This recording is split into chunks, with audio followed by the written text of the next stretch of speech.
order the Carroll County Commissioners weekly meeting of August 15th. Would you join me in the pledge, please? I pledge allegiance to the flag of the United States of America and to the republic for which it stands, one nation, under God, indivisible, with liberty and justice for all. Can I wait a motion on the minutes?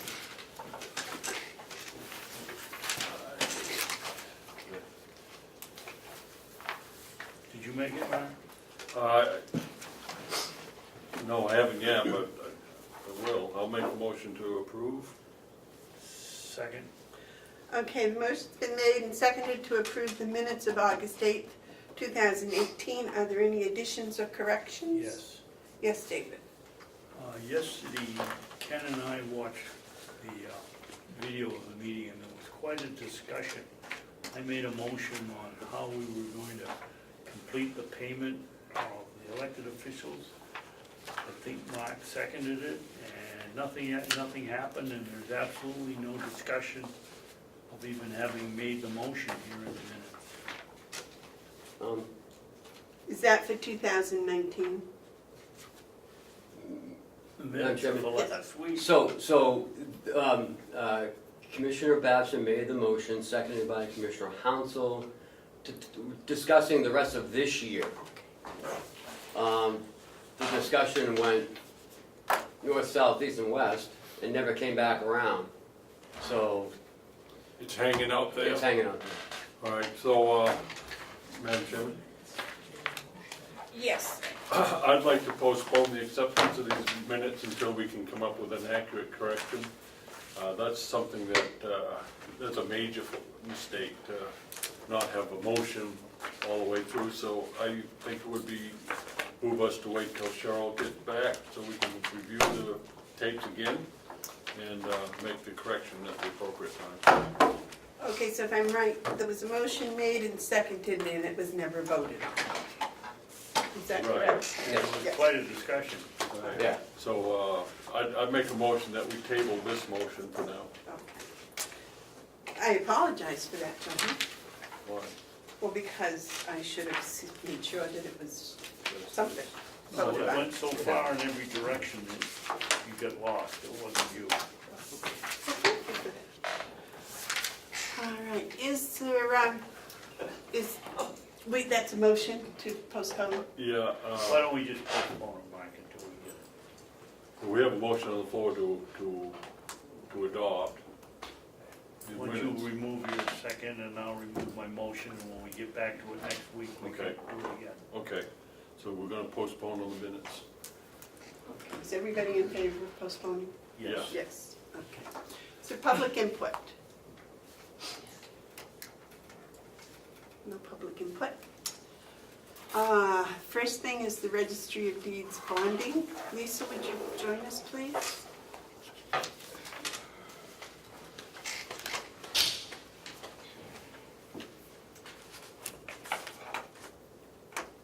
Good morning. Good morning. I didn't know what to bring, so I brought a little bit of everything. Okay. This is to do with the bond for the Yes. archival restoration, is that correct? Yes, I'd like to give a little bit of overview of where I think we are at the moment and ask your input on where we might be going. So I have a timeline here that I've kept track of. So when you came aboard, you had us do a capital improvement plan, the whole county. And that was in 2015 and was completed in 2016 in the summer. And for the deeds office, one of our items was the archival restoration work that needed to be done. 2017, we were funded for the first year in which we produced microfilm of all the record, the official record. 18 we were funded, and we are restoring all of the index books. When we started the process,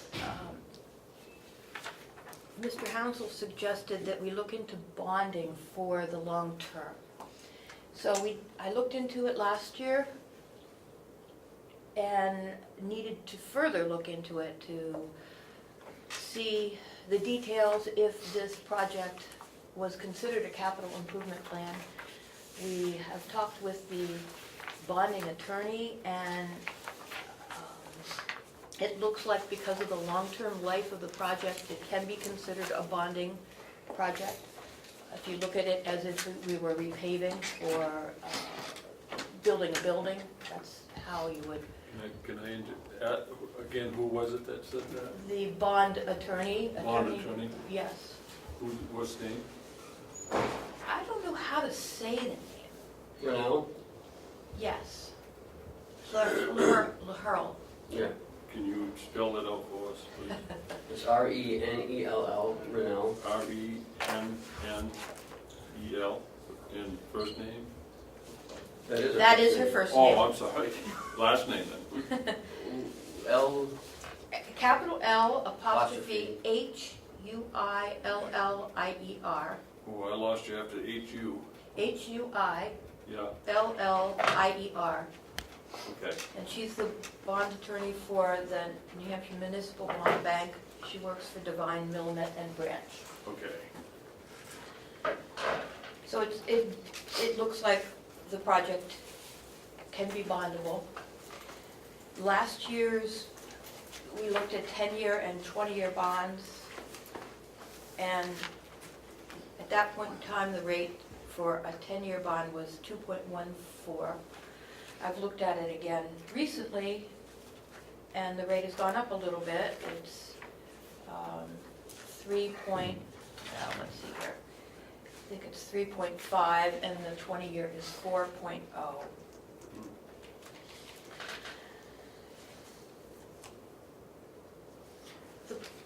It's a big project. At the time, we were talking about 10 years, $6 million.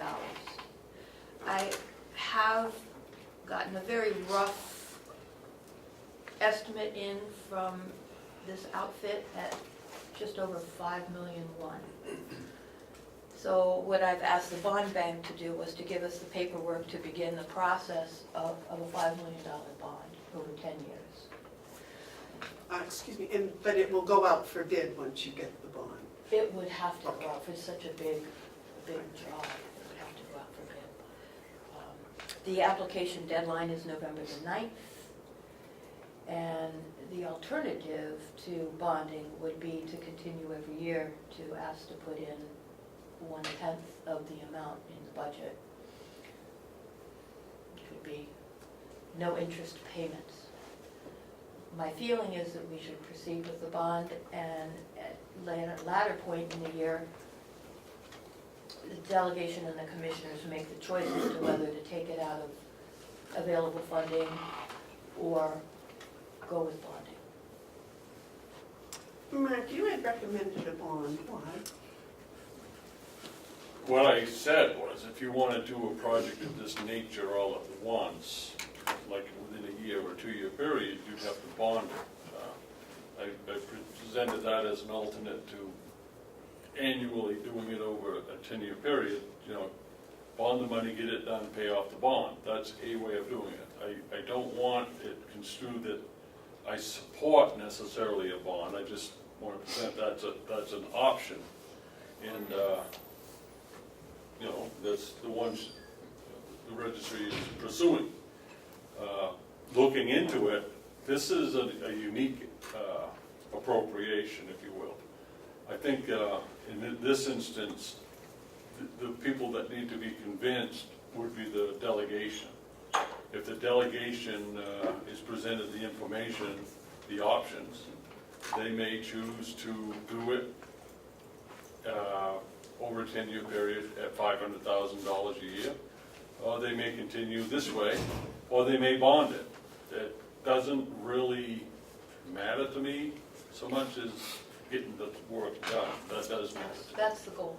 Right, so how it's financed, I think it has to, the conversation really has to go through the delegation. I'll vote to support doing the archival work, but I really think it's the delegation's job to determine which way they would like to appropriate the funds to do it. If in fact they want to do it, I haven't heard any vote on that regard, but they have supported, what are we doing, 100,000? Yes. This year. 100,000. 100,000 this year? So we do know they support it at that level. Whether they support it at $500,000 a year level, which would be the cost, whether you did it over a 10-year period or whether you bond it. The bond would have interest, the 10-year program wouldn't. So I think it really would be best for the delegation to pick a way that they would like to do it, if they want to do it. First thing is, at what level are they going to be comfortable making annual expenditures? Because what you're proposing is $500,000 annual expenditure, which is 5 times what they've agreed to this point. So you got to find out from them what's their appetite for increasing the 100,000. I don't want to spend time trying to convince them of this. I think would be out of the process. I think the process has to be through their function, and I'll support what they do. If they want to do a bond, I'll support it. I would, however, say that it probably makes sense, even though the interest rate's different, is to consider more than a 10-year bond. Perhaps a 15 would work in between because $500,000, that's big money. It really is. It's like huge money. So, getting that annual payment down would be important, I would think. David, you have a comment? I have a question. Lisa, when you went to get the rates for this year, did you by any chance ask how much the interest would be for the bond? Yes. Total dollars, not I have the 10-year numbers here. What were those rates again, Lisa? 3.5 for 10-year and 4 for 20-year. Where did I put So that? one could infer somewhere in between on a 15. I don't know Here if we go. that's how it works. So 9 months ago, the rate was 2.15. This is what it would look like for 10 years, and this is what it would look like for 20 years.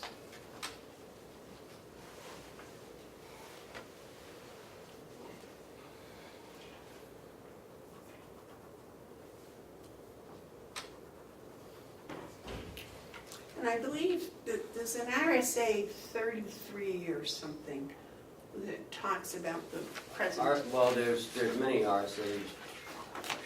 2823 is on the issuing of bonds. 33 talks about the amount that the county can bond at any one time, and it's 2% of the total taxation of the county. And Taxation of the property, not the budget, the taxation. taxation of the whole county. So 17 million times 0.02 is what? I don't want that number. So, 34. well, from what I gathered yesterday, the total is 11 billion for the county. So we can borrow up to 280 million. See the formula again? The total taxation of Carroll County is 11 billion. Oh, the equalized valuation. Yeah. Oh, okay, I see. Okay. And you can, counties can do up to 2%, towns can do up to, cities and towns do up to 3%. So, I mean, it's there, but again, we have to look at the interest and Right. What is the interest on? 200,000 on a 20-year note, so about $250,000. On 20? Yeah, roughly. So Lisa and I talked about it yesterday. I mean, there's many different ways we could do this. I think I just read on the 10-year interest payment was about $2 million. And 900 I think two. million on, The other way around. excuse me, 20-year it was 2 million, and 10-year it was about 9, almost 10, almost a million. Yeah, Uh-huh. On 5 million, you're gonna pay $2 million? on 5 million and 10 years, you'll pay $979,513.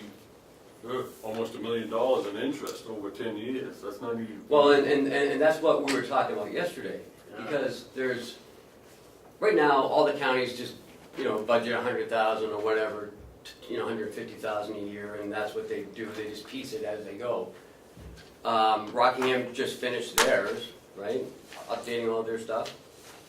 Well, Rockingham is still going through it. Okay, Rockingham, $100,000 most years.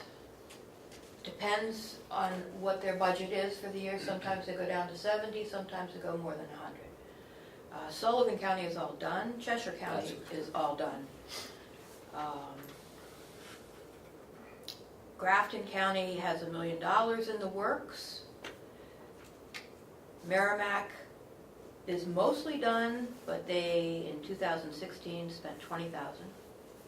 Stratford County spends somewhere between 30 and, but these counties have done it all along, and we have not. So we're playing catch up. They've had a regular program of preservation in the works. Merrimack County, if you go in their vault, you see most of the old books are. So if I'm correct, the only thing that has had any archival work at all done on it here are the indexes that we're doing this year. There has been some effort put in years past to re-sew some of the books. Lillian had some work done, and there was work done way in the past, but it's not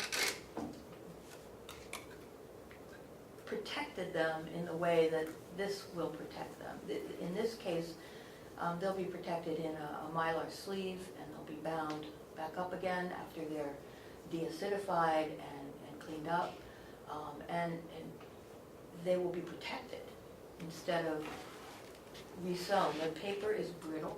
I don't really want to get into their condition. Well, I think the need has been proved. I think everybody has agreed that there is a need to get it done. The question is, do we want to do it over the next 30 or 40 years, or do we want to do it now and stop any more deterioration? Yes. so my question is, how much work can they do in 1 year?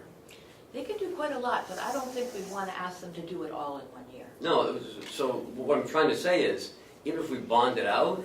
We're not going to get $5 million worth of work in 1 year. Right, yeah. It's going to take a number of years. Okay. Mark?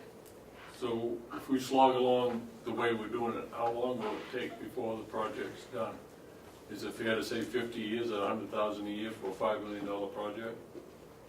Yes, if the records maintain, but they are deteriorating. This, working on the assumption, and that's dangerous, that they will last during the restoration at $100,000 a year on a $5 million project, it seems to me that it would take 50 years. Plus, because the price will go up. Okay, so, but I'm talking about the timeline, not the money. So if you bond it and you get that $5 million, how long do you think it would take to complete the work? If you had all the money at once, you could hire someone to come in here and do it. You said you can't do it in a year, but can you do it in 2 years or 4 years? I think it's reasonable to say 4 to 6 years. All right, so let's use the 6 years. So you're buying 14 years of potential harm, increased harm. And you're, for that 14 years, you're spending $1 million in interest. I can see where the delegation may want to chew on this one. Is determine what's the best way to do it. And again, I'm saying that knowing that the sooner the better, but you got to live within our means. But isn't it our job to present the budget to the delegation and then they, If it was our department, but she's the elected official, it's her department. but it still has to go through the commissioners. After it goes through the delegation, we can't do anything without an appropriation. I would like to, and I will proceed to apply to the municipal bond bank with your blessing, so that we're ready to go either way. No, I'm not going to make application to a bond bank before the delegation, It doesn't bind you. then there's no sense in doing it. They'll be right there. Do things in order. Go to the delegation, get the appropriation, then we go for the bond. That's, I've been involved with enough bonds to know that you need the money first before the bond bank gives you any time of day. Just what little bit I read, because I couldn't get out the whole wad on my phone, I think it has to come from the commissioners, and I think that the treasurer has to ask for the appropriation, doesn't he? I'm gonna read 2823 to you right now, okay? The Sun County bonds, Okay. 2823 is issued when so authorized by the county convention. County commissioners may issue bonds of their county to raise money for its uses, subject to the provisions of RSA 33. Said bonds shall be signed by 2 at least of the commissioners and shall be countersigned by the treasurer. What's the first words on that? When so authorized by the county convention. So when so authorized by the county convention, that's when the commissioners step into bonding. We're not authorized.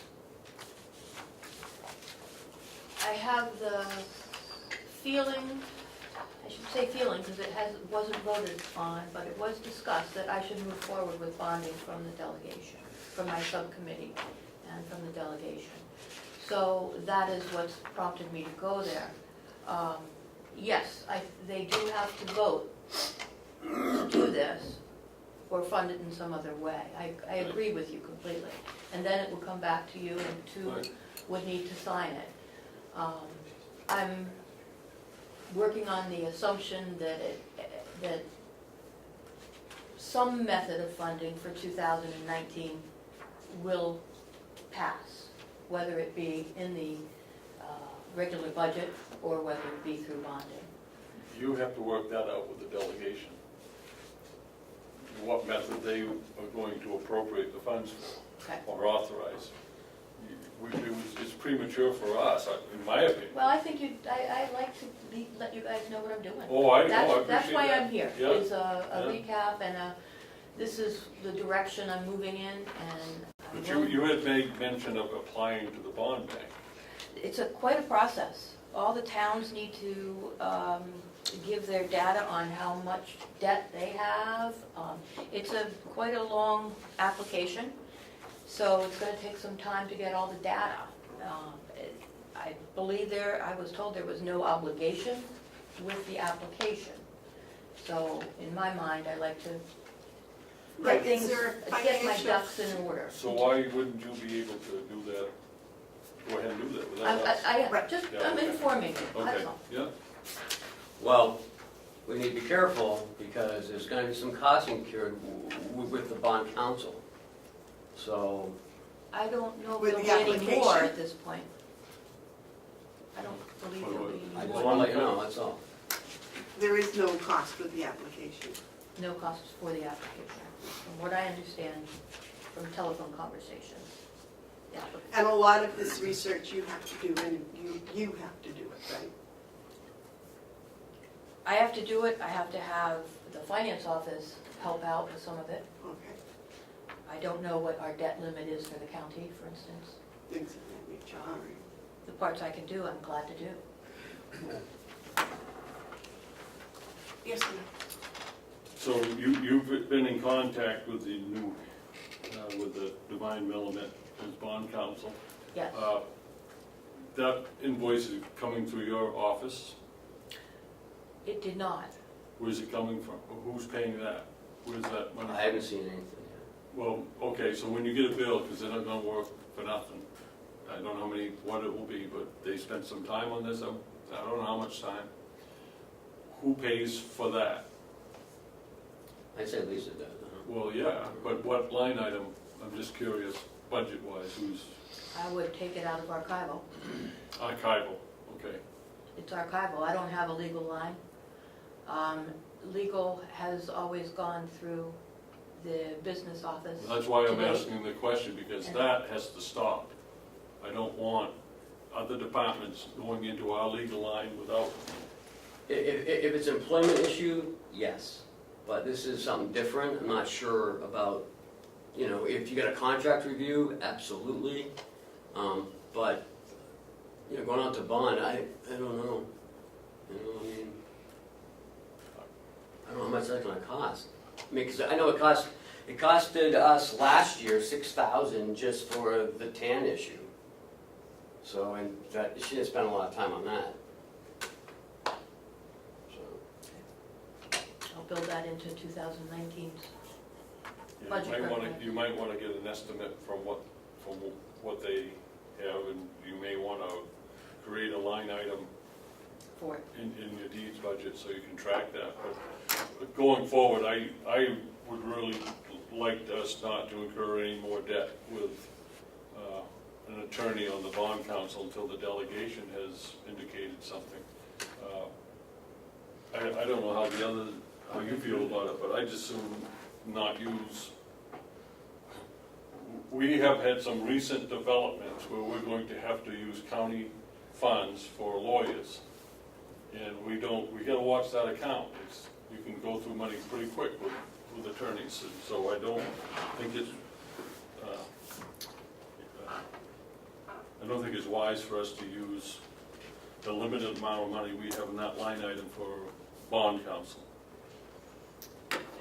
I have a question. How long do you think it would take you to get the bond application, all the information that it requires?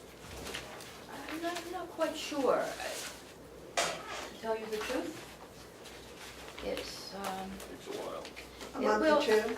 yes, well, that's why I'm here now, to let you know. It's November 9th is the deadline for this round of applications. Well, gentlemen, what do you think? My suggestion would be that she continues gathering this information as well as the estimate on the cost of whatever's involved. And at the next delegation meeting, she can talk to them about it. That's her decision. It's her office.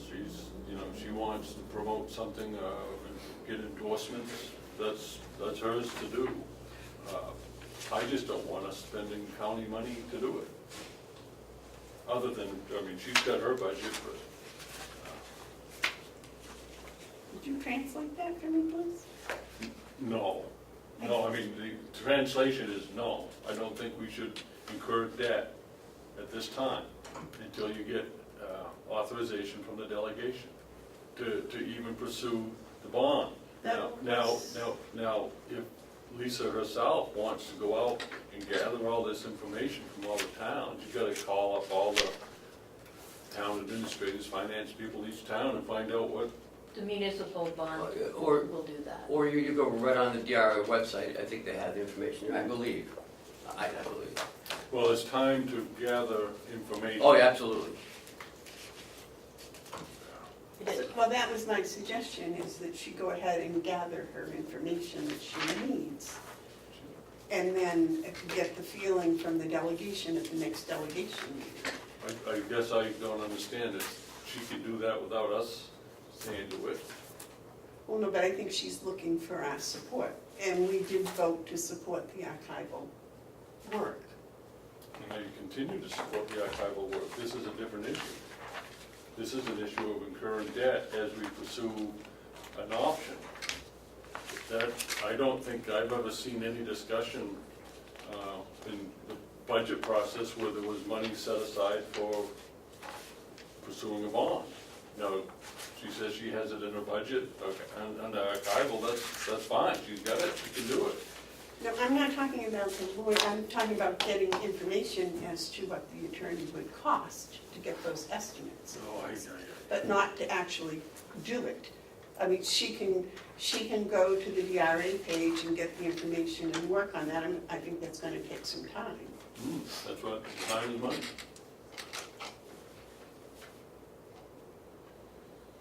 And she has a budget she can manage, and if she got it in her budget to do it, then she can do it.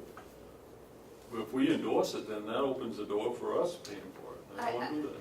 I'm not here to ask for your vote on this, just to let you know, this is where the archival efforts are going at this point in terms of funding. I don't know how the funding will play out. I do have a plan of how to go about proceeding with the archival work. And the funding is your ballgame and the delegation's ballgame in the ultimate end. And you asked me to go this route to look into it, so I'm covering all my bases as far as I can at this point.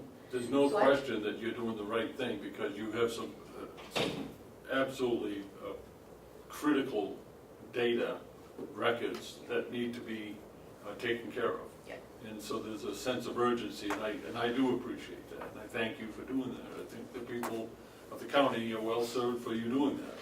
But now we're into what's the process going to be? And I just don't want us to go into the till at this point. The delegation's meeting next month. Sure. That might be something you want to ask them, bring it to them, and that'll give us all indications of which way to go. That's in the plan, it's in the works.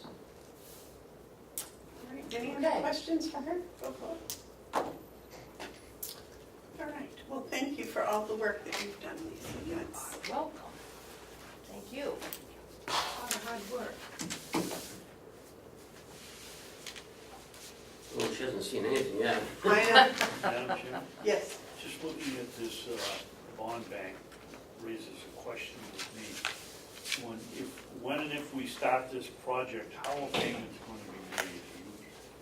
Twice a year interest payments are made, once a year principal payment is made. That's for the bond. The same as our jail. For the billing of the people, Oh, are you gonna set it up with people that do the work, that you're gonna operate the same way as the bond bank, or are you going to? that's a discussion to be had. That's It- in the future. I think I can take a stab at that. Should the delegation approve money going out for a bond, then the commissioners have to step in and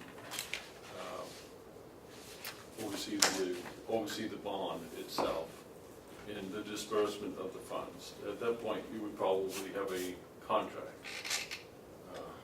And the administration of the bond would be a commissioner's function with the treasurer.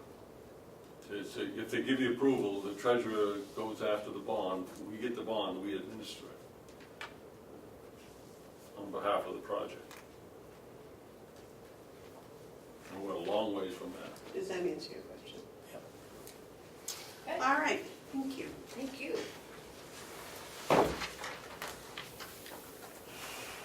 Okay, the next is consolidated phone charges. Bob and Mr. Abernathy. He's not here. He just stepped out, I don't know Okay. where, the stuff is still there, so. I'll see if I can find him. Well, you want to skip down to the annual report while we're Okay. waiting for Bob to come? Yep. So you mentioned the annual report's all set, ready to go. Are you guys all set with it? I mean, we finally got everything that we needed. Did the minutes get corrected, or what are we doing with the minutes? They're signed and. Yeah, they're signed. It's not up to us to make corrections. They do their own minutes, so if they're wrong, they're wrong. Are we going to put in the book, as we discussed here a couple of weeks ago, that we're not, I forget how we put it, but we were gonna note that these were not accurate minutes, or these were not, gonna let it go? What was your suggestion? Mine was if we didn't get the minutes, we'd have to print it without them, but since that time, the delegation clerk signed the minutes, sent them in, and. And now they're not accurate. Well, I'm not gonna say that. The signature to me is validation that they're the ones that are accurate, so I don't wanna get into a discussion of if they're accurate or not. The delegation clerk signed them, submitted them, and they're going in as submitted, because he signed them, and I'm not going to challenge it, although there were some questions about whether Well, some of the he dates called the were. office and asked us to change them. And we didn't. We did. They're going in as they were submitted with signature.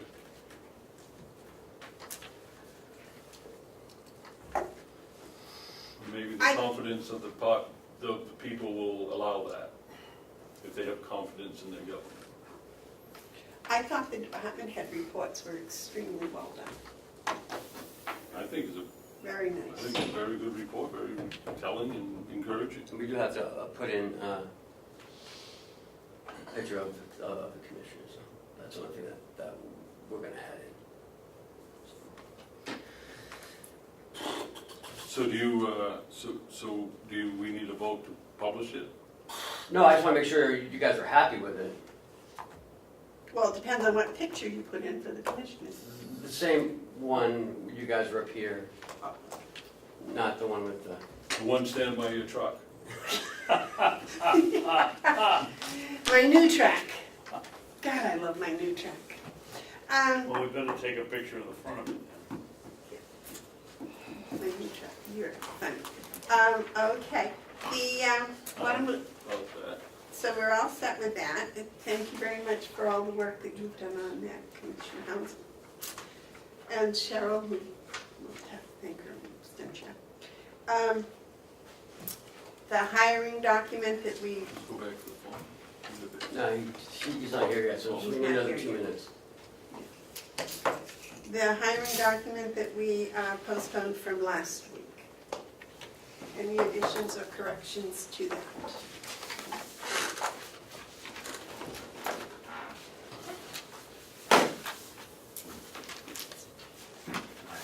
No, I think it's in your packet as well. It's in this, Yeah. today's packet? Okay.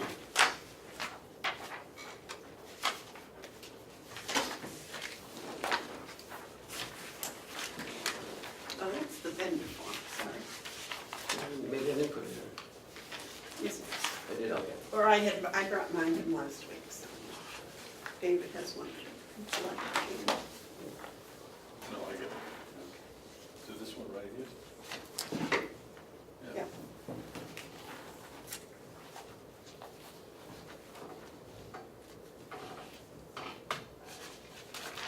And basically what this says is that the county commissioners do the hiring on the recommendation of, The department head or other elected official. so I was looking to see, it's also yours too, right, Ken? Well, no. I mean, I submit it to you, it goes through me to you. Okay, so those three are ors, elected official or county administrator or Right. department head.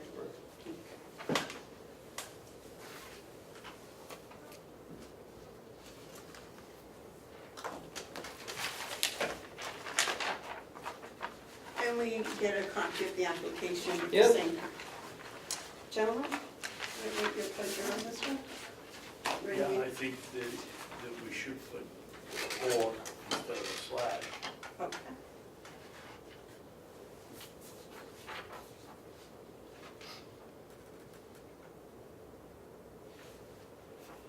You have any objections to that? No, sounds fine. You mean put or after county administrator on the top line?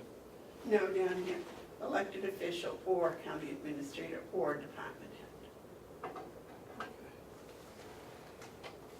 That means any one of those three can recommend the employee. Yeah, that improves it.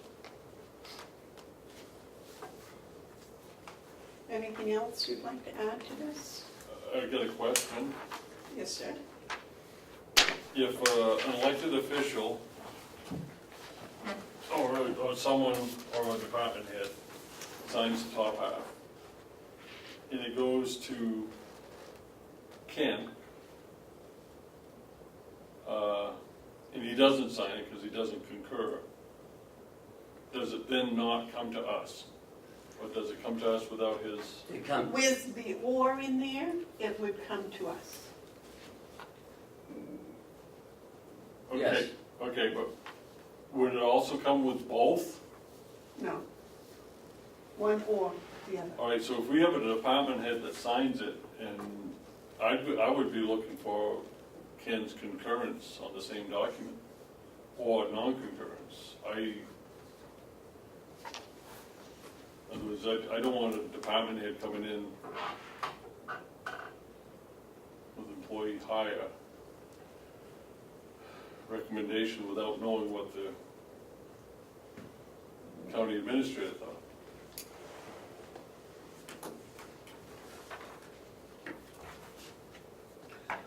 Yes, To be fair, I don't sit on the interviews or anything. I leave it up to them.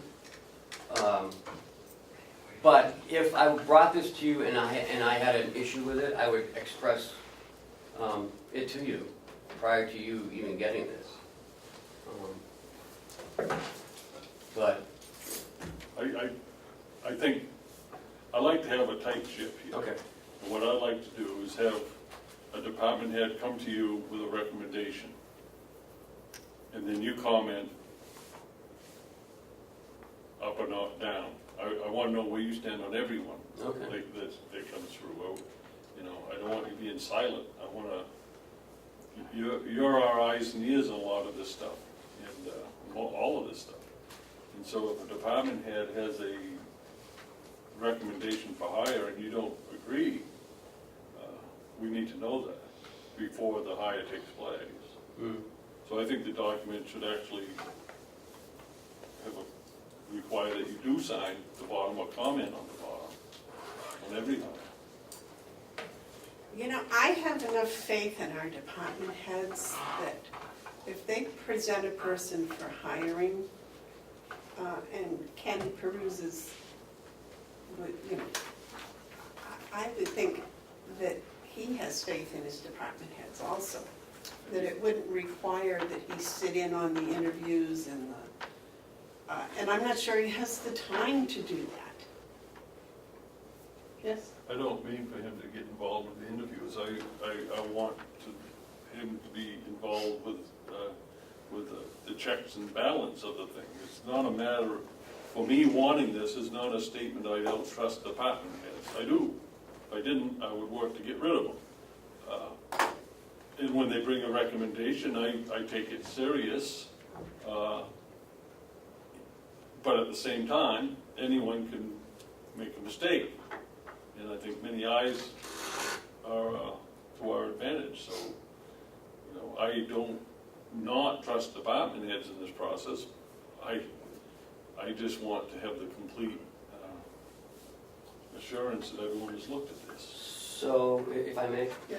So, if you want, I can just sign next to it, if that would be okay? I think that's just putting a lot of stuff that doesn't need to be done. I mean, I have enough faith in the department heads that if they have interviewed and researched and they're very willing to put something forward and, you know, they've checked out their references and done the work, that should be sufficient. If we have any questions, we can then ask Ken, but to ask him to follow up on every hire, that's an awful lot of work. I think there's a lot of time involved in it. You gotta know who's working for you. What do you think, Dave? Well, I think Ken should be, you know, and at some level, I don't think if you're hiring an LNA that Ken has to spend any time looking over it. But certainly if you're gonna hire a department head, you want to have him included.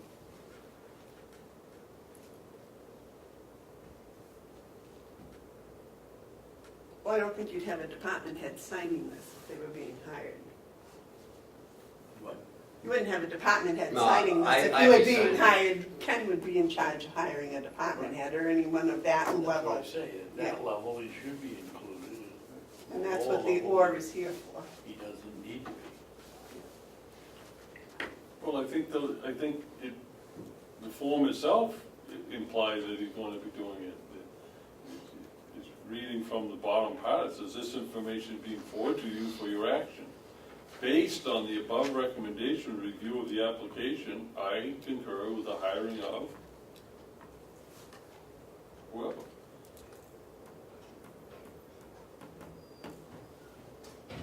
Right, so that would be, Two signatures, the department head and Ken's.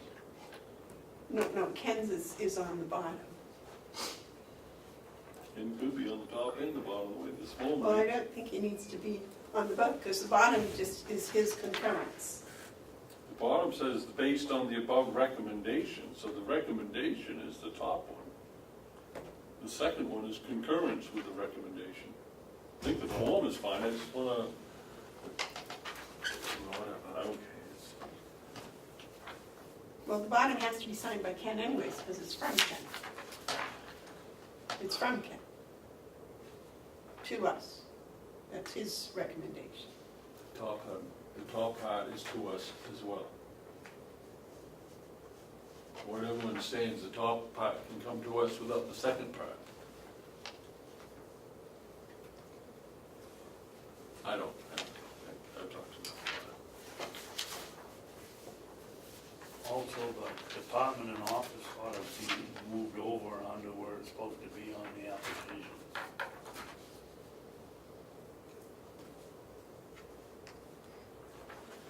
What was that, David? I'm sorry, I missed that. The department or office slash office ought to be on this application where it's supposed to be. Just read it. We concur with the hiring of as department or office. Don't they mean as something or other in the office or department? Like housekeeping in the, Yeah, and that should be over, that department and office should be over under after the, okay. where you're putting it.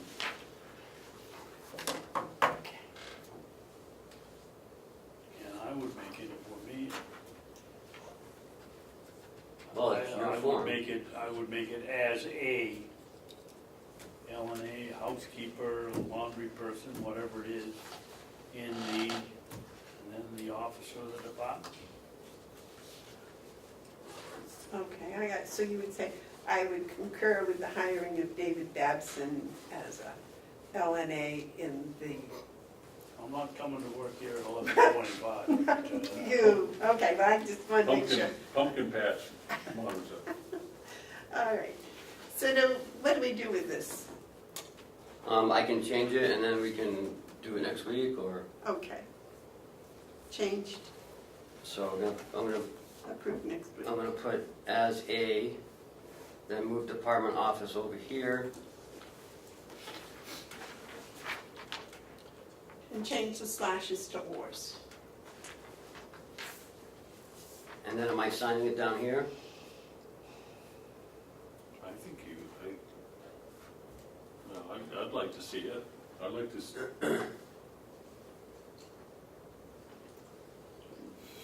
Here's my thinking on it, so you can understand what I'm thinking. No, the department head cannot hire anyone, only the commissioners can hire someone.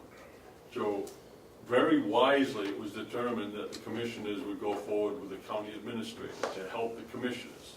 So the county administrator is here to do the work that the commissioners are responsible for. Being responsible for hiring people, if we didn't have a county administrator, I would be more involved myself. But since we've got a county administrator, he can do the work that we would have to do if we didn't have one. Here. So I don't see any sense in not having that service, if you will. The commissioners having the service of the administrator in the hiring process. That's my thinking on it. So you're suggesting putting a signature down here? Since this is from him and he's recommending the hiring, that it be down here. Or he might put in there, I don't recommend the hiring, which I would think at that point it would have been withdrawn. We wouldn't have seen it. Right. Hopefully.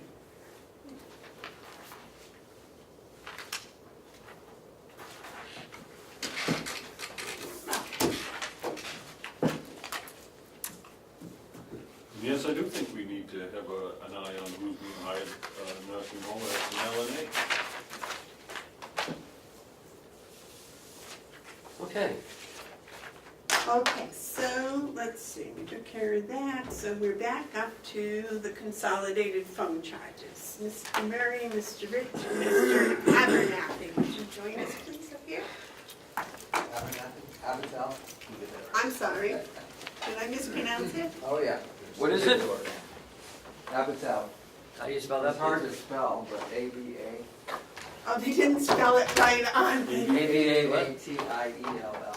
I-E-L-L. Boy, I wouldn't want to spell Abernathy either. E-L-L.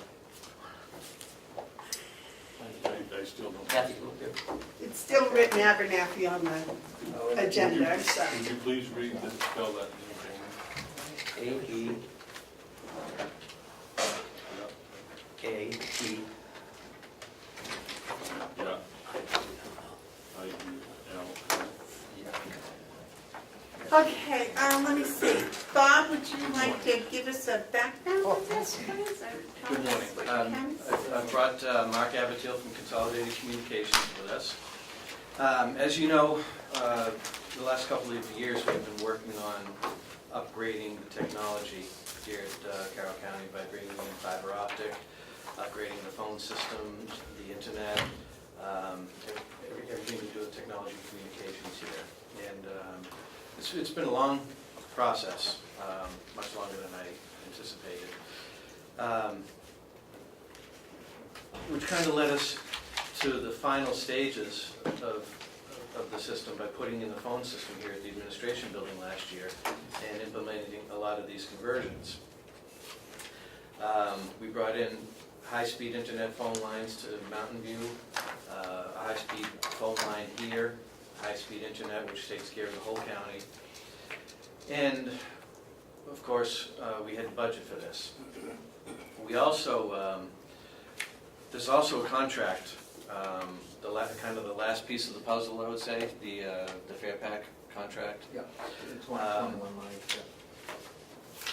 A lot of our copper phone lines that we had here went away, and they were consolidated into what they call DIDs, direct image files.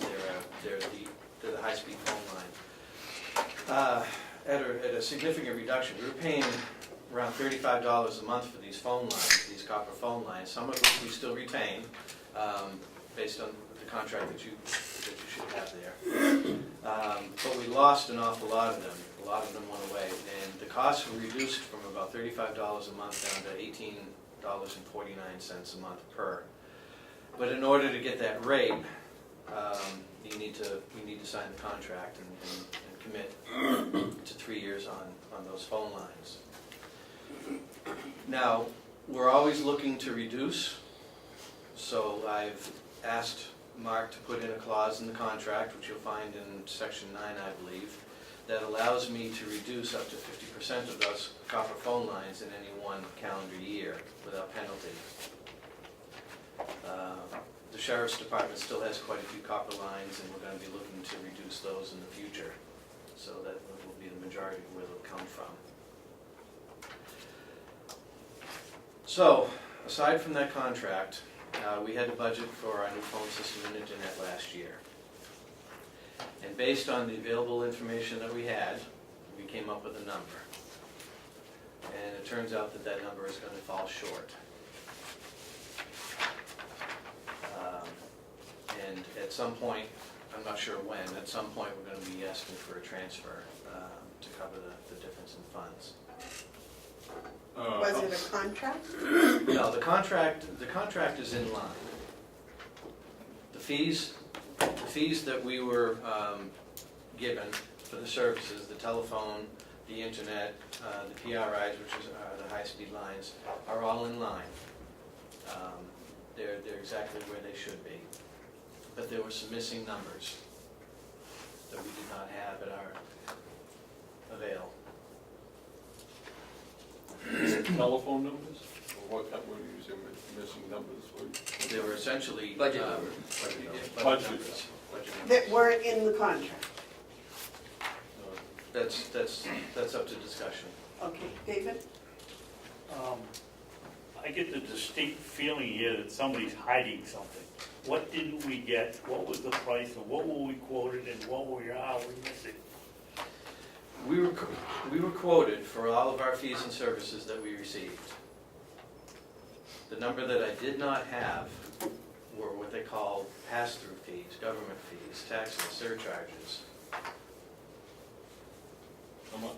How much? Kathy? Well, first of all, I haven't seen a clean bill yet. Last one I got was June 30th. I still don't know really what we're getting charged. But I can tell you what, that last bill, we had taxes and fees, out of the $3,300 bill, $1,458.30. Oh, Wait a minute. Go ahead. no, you go ahead, I have to deal through my wall. You're telling me that we've got a reduction here, and it comes along, and nobody told us that there was a $1,400 a month fee to, out of 3,300, 50% of it was gonna be government fees? That's what Bob just told you, yes. How did that slip by? I can't answer that. Were you told that they were gonna be there? I was not. Mr., I can't pronounce your last name, but Mark, Mark Hounsell. did you tell them that we were gonna get this fee? I've been supporting Carroll County for 9 years, and I've known Kathy since 2009. You folks are a government entity, and you've had bills from us, and I would assume that you understand that there are New Hampshire, not federal, I mean, federal taxes are applicable. There are certain taxes that are not, that you're exempt on. But you have had taxes on your bill for 9 years on carrier services. So my question wasn't whether we've got a history here. Did you tell him that we're going to be this kind of charge on top of the other quotes? Do you want me to reference in the contract that you assigned me under where it says taxes and surcharges and service agreement? Please. Section 6. Do you have copies of that? You do. I have it with me. I don't have a copy of it, but you signed the service agreement. And you've signed it before, historically you've signed it before. It's an umbrella agreement. And it's you sign it once and then all the schedules underneath it are applied. So you have, your internet service is a non-regulated product with us. So there's no taxes on the internet service that I worked with Bob and John on. There's 0 taxes on that. That's called EDA, that's your dedicated and symmetrical internet. We brought you to 200 megabits per second, which is a large increase. We brought it in on fiber. No taxes on that because we're not regulated. Voice services for New Hampshire, Maine, and Vermont have always had taxes and surcharges. You've seen them on your bill for 9 years. But And I want to go back to the contract. the contract You section. said the contract I signed that this comes under You want me to read it? maintenance? This No, comes it under, actually, there's a section 6 in the service agreement called taxes and surcharges. Airpoint charges are exclusive of the following charges: all applicable federal, state, local, foreign sales, use, excise, utility, gross receipts, value added, or other taxes.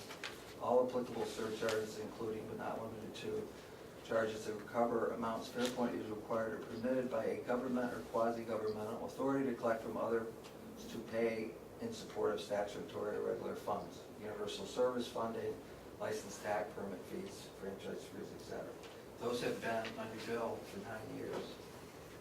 No, I don't dispute that at all. Hold on, before you go, I just gotta make sure I sort this out. So I'm just gonna use the number $1,400. Is that for 1 month, Kathy? That's on the July 30th bill, but like I said, Is it, let me just go through my Okay. thinking. Was that $1,400 for a month? yes. Is that a typical bill? Well, I don't know what it's typical going backwards, but I don't know. We still don't have an invoice that reflects the rates that we thought we were going to be paying. Yeah, that's $17,000 a year we have been paying. So what will we be paying in servicing and stuff going forward with this? What would? That's the question that I've been asking all along. When we put this budget together, the question was asked, what will we be paying? And that is the piece of the puzzle that was missing. I wish I had email documentation for that question, and I don't. But we discussed this in length, all of us, what these costs were gonna be. Did I? No. You guys? Yes, Okay. yes. Were you saying you guys? Can I put this in context? So Kathy, I think it's tough to do a bill review in a commissioners meeting, and I know I have a team that has supported Kathy that went through this the last few days. I sent an email yesterday. You have sample bills, child account bills, where Dennis gave you a breakdown of the service, that's the monthly fee on the service, and then the taxes that you apply on each of the services, right? So he gave you, I don't know if you looked at it, but he gave you 3 sub-child accounts yesterday, and there's multiple ones. Again, you contracted for a 200 megabit internet circuit at roughly $1,000 a month. That's a fiber-based internet. There's no taxes on that. You contracted for 2 PRIs. That's a T1 connection to the phone system that John and Bob worked with us on. And the service on it, and it's for 23 lines. Service on it is $215. The taxes, with the taxes and surcharge, it gets you to about $425. That's for 23 lines and about 535 direct in dial numbers. You can think of that as a phone number. If you divide that out, it's about $18 a line. So a PRI at $215 a month, you say? With $120 of tax. $120, so 50%? $120 of tax. DID numbers are $5 for a 100 number block, that's 100 numbers. Then you, if you, as Bob said, you port copper numbers that you've historically had in the county to this DID, and that there's some economy there. So we've been eliminating lines to port into these 2 PRIs. Now you've got 48 lines and multiple DIDs. Adding those all up, it's about $18 a line. So it's very equivalent to what you pay for a Centrex copper line unlimited, right? So that's kind of where it nets down to. From a billing perspective, I think the 14's high. I really do. This is what was on this bill. Yeah, I don't think if you were, because if you look at these sub-accounts that Dennis did for you and you total them up, it's not gonna be $1,400 a month. But that's what I'm saying, I don't have a clean bill. I can only go by what Yeah, I But have. but everything right now, you folks you're in arrears about $17,000 since February. You have not paid. It's all. Right, because we've been waiting for a clean bill. So the bill on the monthly recurring for the service is clean. The bill on the taxes is clean, the surcharges. If we're gonna argue, if we're gonna have issues with it, it is what it is. I can't, the thing about us, Consolidated, we are the island. We are the primary carrier in New Hampshire. We have never historically foregone taxes and surcharges. I've been doing this 9 years. I have competitors that can take it off the bill. I can't take it off the bill. You've never seen it taken off the bill. You've had, how many lines, Kathy? 100, at one point you had 50 Centrex lines, and every month you had a line, you had a bill with an E911 charge, Federal University Service charge, etc. That I think, I've supported county and municipalities for 9 years. And you guys know about the poll tax, right? Taxes are a way of life, unfortunately. And on a carrier's bill, you've seen it for 9 years. So, did I present a line item to Bob on a proposal? No, all I gave him was the service charges for the services. I did not give Bob the taxes, okay? But contractually, in the service agreement, Section 6, we convey very clearly that there are taxes and surcharges on our services. Okay, I'm getting totally confused, because if it's a service agreement, I would expect the number to be the total cost. The service agreement is an umbrella legal contract that then supports the schedules. You know, so you have an internet schedule, you have a PRI schedule, you have a Centrex schedule. That's how we do it. Well, I feel that somebody neglected to tell us that half our bill was going to be taxes and Not half. fees. It's not half a bill. Well- We'll get to that. Well, the PRI, for example, that's 50%. Well, of the total bill, it's around 50% of the service fee on it. But you have to, again, Bob, listen, we are providing a very quality service, and what I'm trying to get to is if you net out the number of lines that you converted to NDID numbers, you're at $18 a line. We can't support that any lower as a company. I mean, it's just can't happen. So anyway, go ahead, Mark. Mark? So I think I understand what's going on. This, apart from the sticker shock, this is something that we need to do and want to do, apart from the pricing. Am I wrong there? We've already done it. absolutely. It's all All right. installed. All right, but this is something we wanted to do and we have done. Yes. And we don't resent that. What we have is a surprise. You don't have enough money in your line item, in your budget, to do this without doing a transfer. How much money are you talking about? It's a different problem. This is about budgeting and, so how much money are we short? 25,000?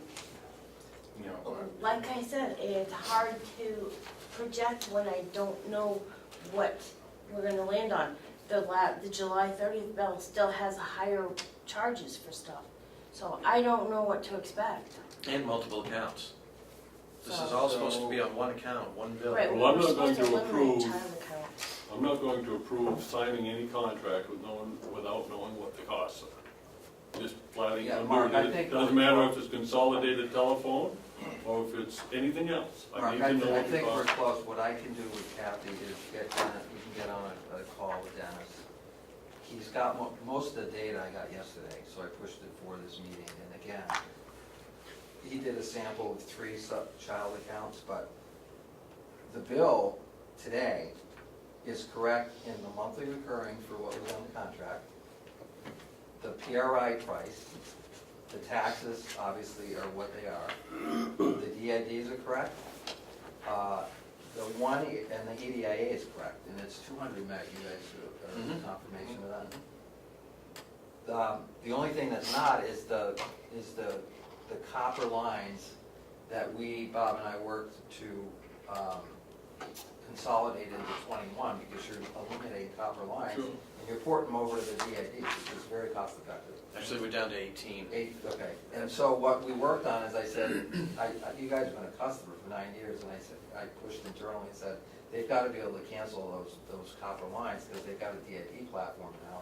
And so Bob and I worked on that termination penalty Sure. that allow you to do that.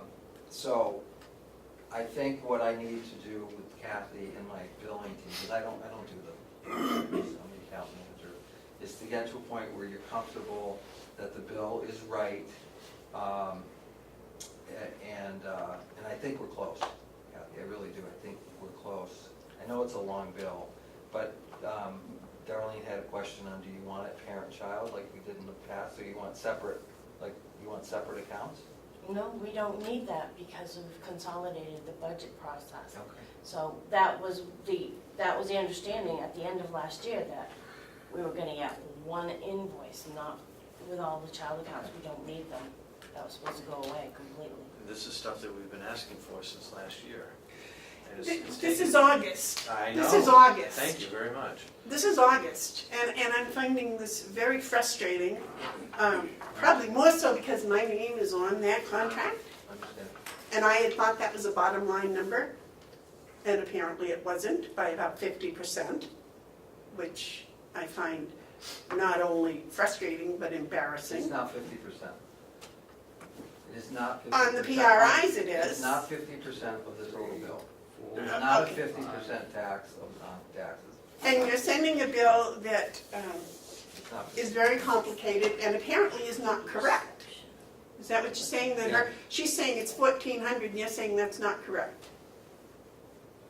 So Well, perception on the total taxes, but we can review that. well, no, her bill, she said, was 1,400, is that right? That's what the taxes and fees broken out and then added up just for the taxes and fees. But that, you sure that's 1 month, Kathy? Yes, that's what's on the It's right here. July 30th bill.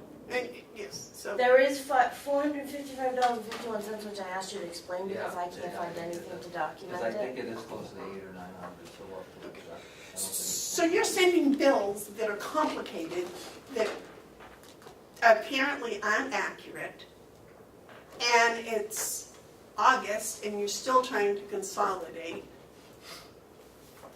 There is definitely a major issue here that I put at your doorstep to fix. Understand? We're getting close. And we've been getting close since last September. $800 or $900 is still a budget number that we didn't see coming. And good God, if I had an inkling of what those charges were going to be, we'd have budgeted for them. Plain and simple. I mean, that's not something that you try to sweep under the rug and hope it goes away. Not in my life anyways, and I'm just very upset, Mr. Mark. What are we being asked to do today? Anything?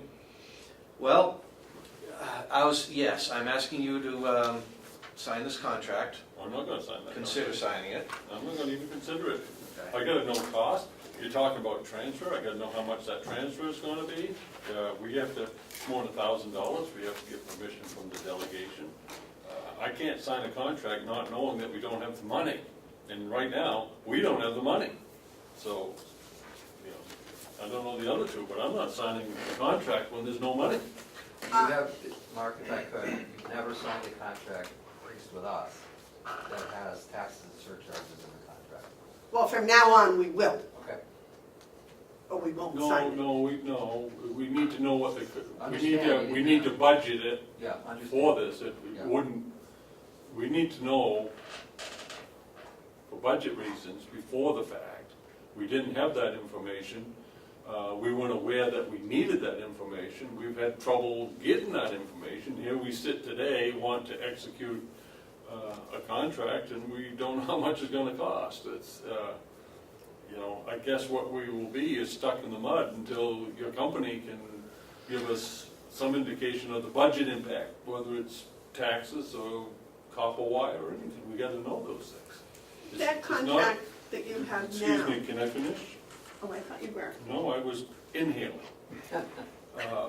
catching my breath so I could continue. I think that what we have here is a frustrating issue, but we're going to press on, sort it out, find out how much is this going to cost, and then act accordingly. But we can't do anything without those numbers.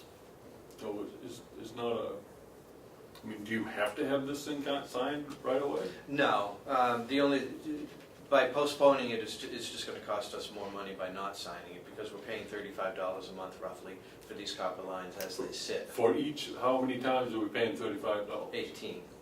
$35 times 18 lines a month.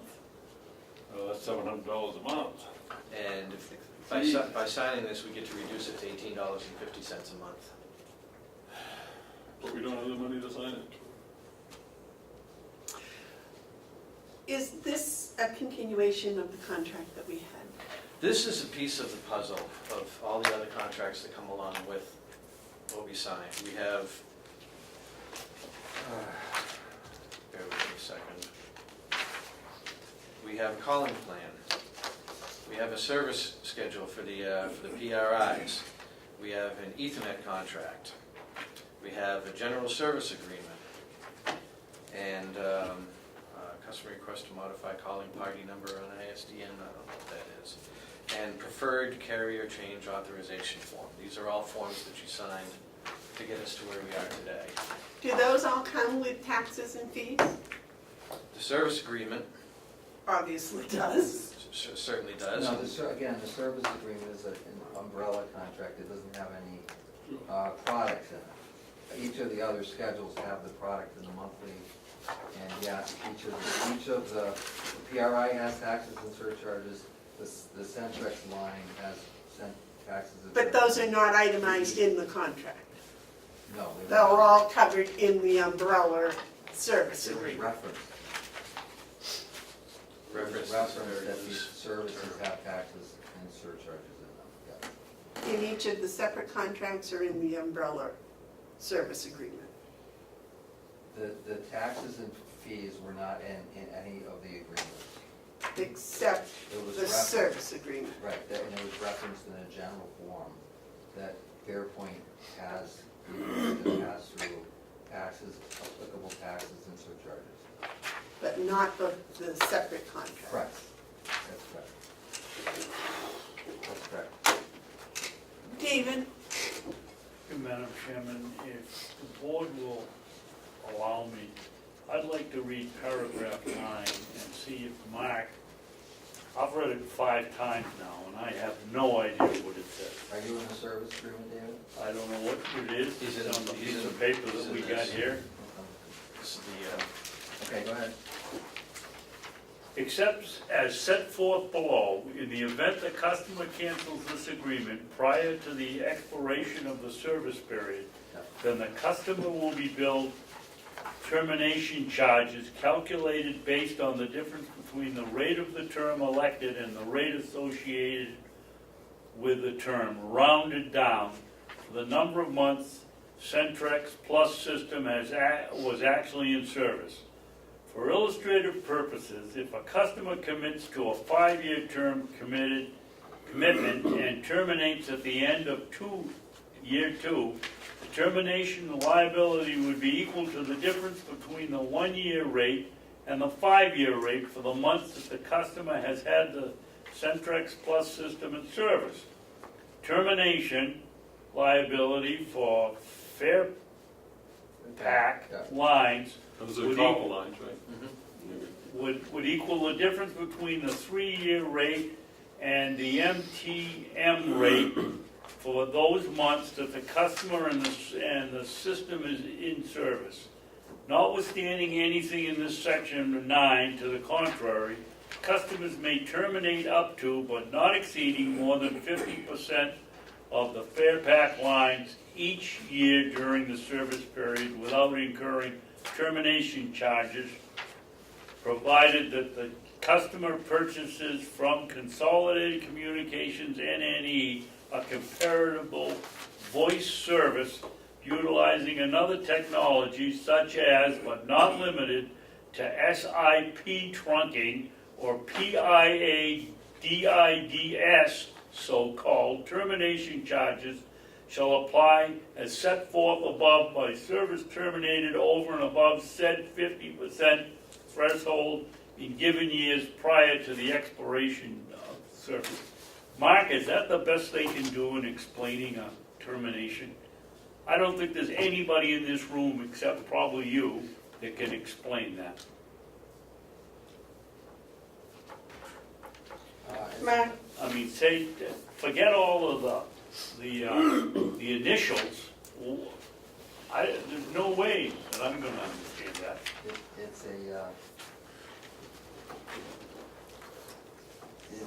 It's a long-winded paragraph, I'll give you that.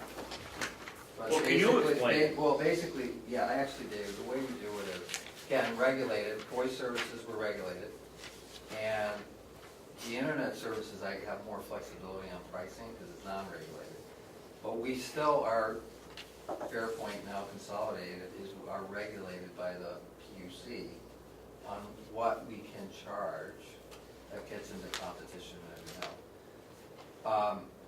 So we have a month-to-month rate, no contract, we have a 1-year rate, we have a So the 2-year, MTM is month to month. We have a 1-year rate, we have a 2-year rate, we have a 3-year, 5-year, okay?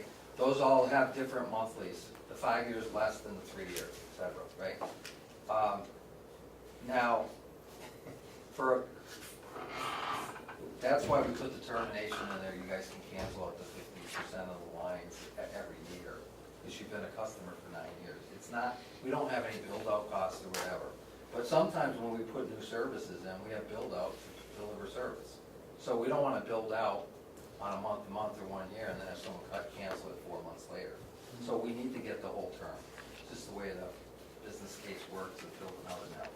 Like the internet, we had costs to put fiber into the building, and I have to make a break even on that to pay for it on a 3-year term. So that's why we have termination. Long-winded, but we need to on a 1 year, we need to, normally we price it so that if they were, you were to cancel it for a month, you gotta pay us 8 months, you gotta pay us the whole term. So that's basically what this is saying. Yeah. We have to pay the monthly rate for the extension, for the Yeah, and extended then- but- contract, even if we can't. But they're allowing us to convert Yeah. some of those copper lines to the 50%. BIDs, 50% per year, Without check. without penalty. Right. Mark?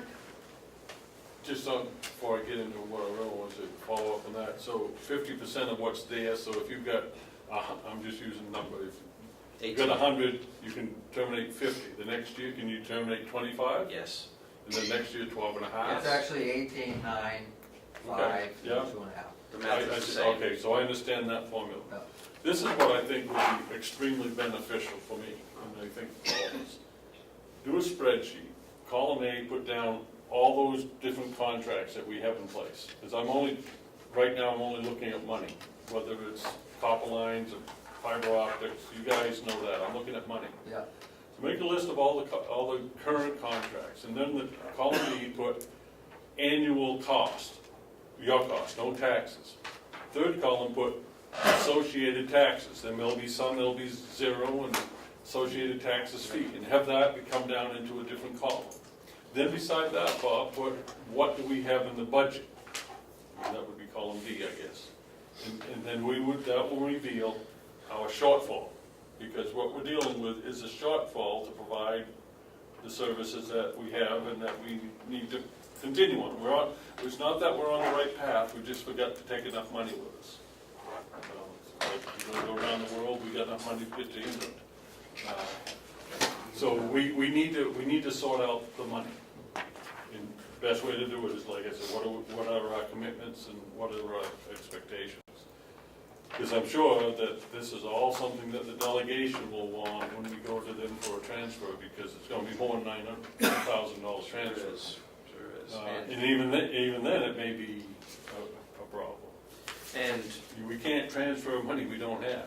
And you said earlier that this is August. Yes, it is August. We're 8 months into the year, and we should have had these numbers a long time ago. Can we Yeah, start in but- September but on this? That's right, you're right, I agree with that, but let's move this thing forward and learn from our error. It's not the end of the world.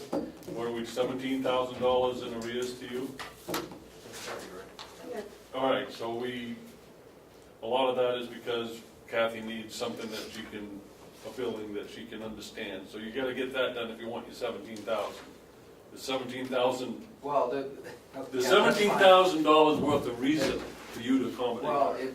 Well, but we're providing service. And Well, thank you we very do- much. And honestly, Mark, we do reconciliations, we've done William County in the past. Not to her satisfaction. Well, no, we did it, unfortunately, we did it, well, how many years ago, Kathy, 5 years, or, we're not, you know, we get things right, we do reconciliations, my billing team will get it right. I know we're not there right now, but we are providing service to the county on a monthly basis, and we expect at least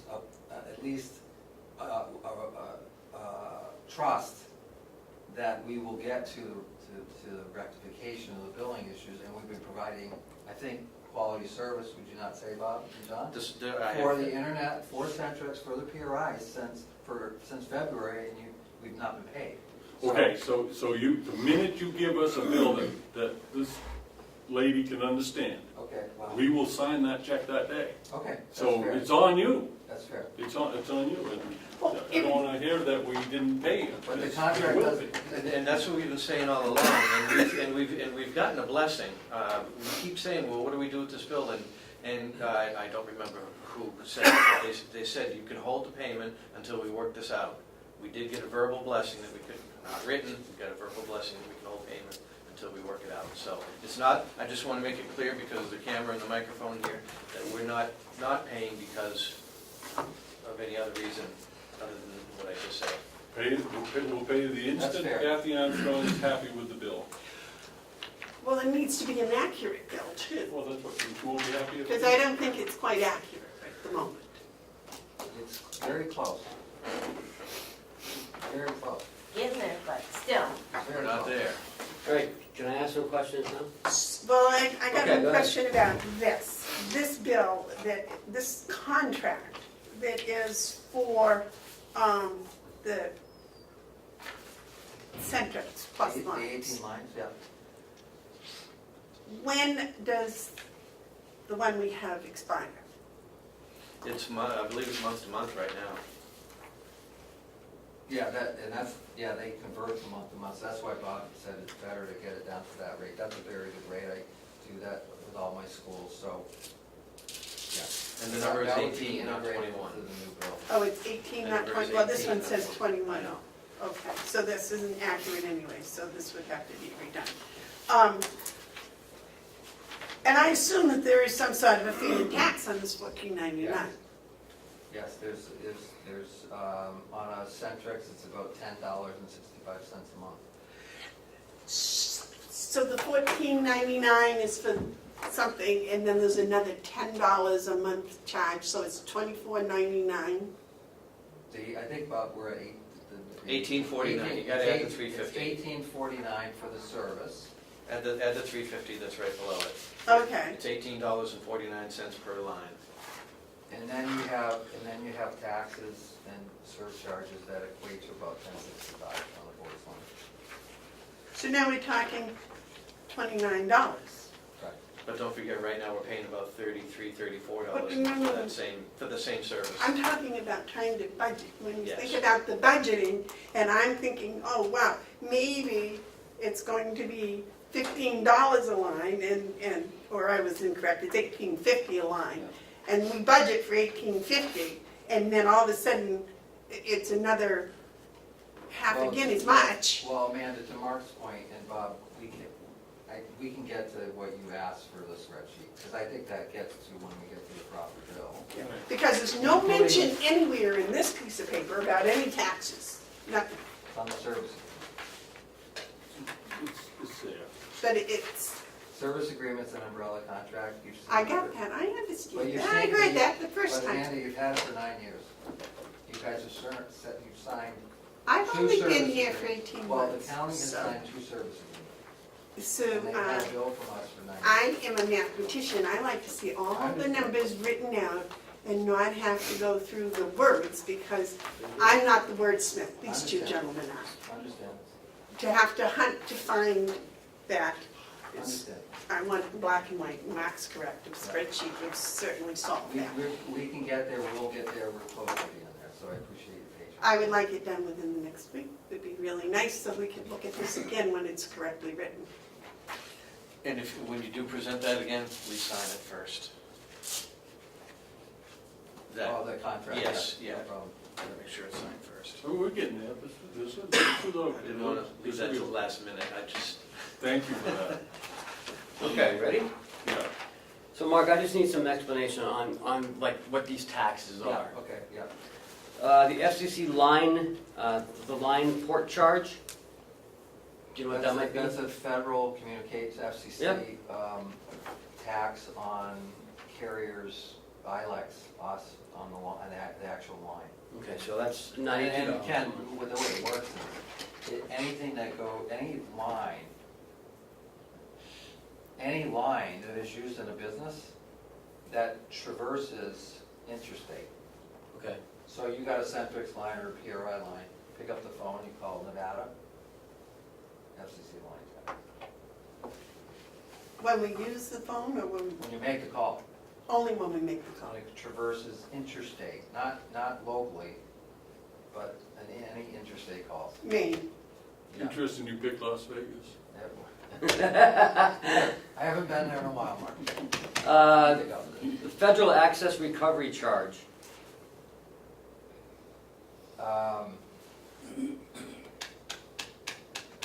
Similar. $88. How much is that? $88. Well, that's in Projects. total, so you gotta divide it out by the number of lines. Okay. Yep.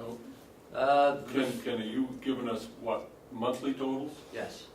So you did July. 90, It was 92 for the FCC line port charge, okay, 88 for the federal access recovery charge. okay. Next is the federal subscriber line charge, E-rate, schools, that goes to the schools. $212. What school?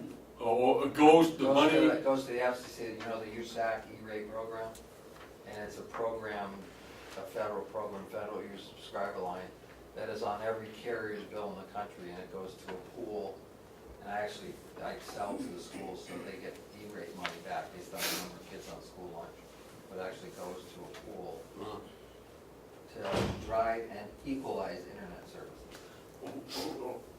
I won't say anything, I keep going, but 1995, Federal Universal Service Fund Charge. that's the one I just described, yeah. What was the one before it? The Federal Subscriber Line Charge. Okay, that's or known as a UGL, it's also a federal tax on the line as well. And that's like if you divided that by 614, you determine the number of lines. What's the amount on that one? 8139. Yeah, so if you divided it by 6.1 or 6.15, it would determine the number of lines. Because we total all it. E911 surcharge. You know what that is? emergency 911. So we're paying ourselves. Just a thought. Yep. Federal Universal Service Fund, LD, So- $1.80. So that is a tax on your usage back to the interstate. It's not on local calls, it's on long distance calls. So it's actually, and I've got this, Kathy, if you look at the spreadsheets, Dennis netted that out. So you'll have a usage total for, and you're paying 2 cents a minute. That's what we economize. You're paying 2 cents a minute. Whatever that total is, there's a percentage tax on that. I think it's like 0.17. So we don't have free interstate calling? No, not, you would on the 1859, the 21 lines, but not the PR, anything that goes out to T1 PRI, you pay. Local calls are free, so in-state New Hampshire and LD is 2 cents a minute. And the one I like the most is the Municipal Property Tax Recovery Charge, $66. Municipal what? You know what that is, don't you? Yeah, it's the telephone poles, right? The poll tax? So, it's the poll tax that we're recovering. Yeah. So we're paying $510 just in those fees, those federal fees and line charges and surcharges and. Is that on the total bill, Ken? Did you say Yes. that? Oh, no, that's just on, On that sub-account. right, and then and then the long distance is, Could you send Kathy a printout that would show all of those different taxes and what they go for? So if anyone had any questions, they could go in and just look at it. Yeah, I can give you a definition on it. I'll send you that in a separate note. And yeah, and so we can do what Mark asked, we're close to getting that. well, I'm glad we don't have any taxes in New Hampshire. Those are all federal taxes, except the poll tax, but that goes back to you guys. So the house added tax, that's a fee. It's a recovery. We're recovering we're recovering the tax on the polls that New Hampshire municipalities create. Well, Ronald Reagan said it accurately. He said it's not people, it's consumers who pay taxes. This is all passed, everyone ends up paying, Oh, it is. but this is quite an eye-opening conversation. I appreciate it.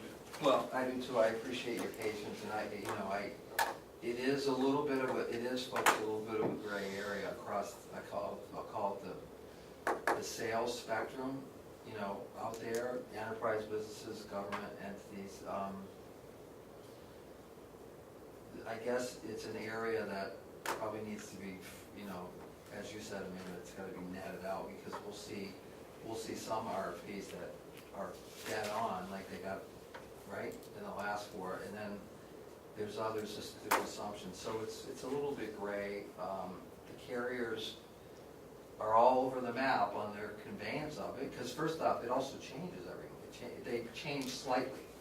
They change slightly every month. Well, I would consider it somewhat deceptive, that it wasn't laid out in the beginning, that this is what it is. Yeah, understand your opinion.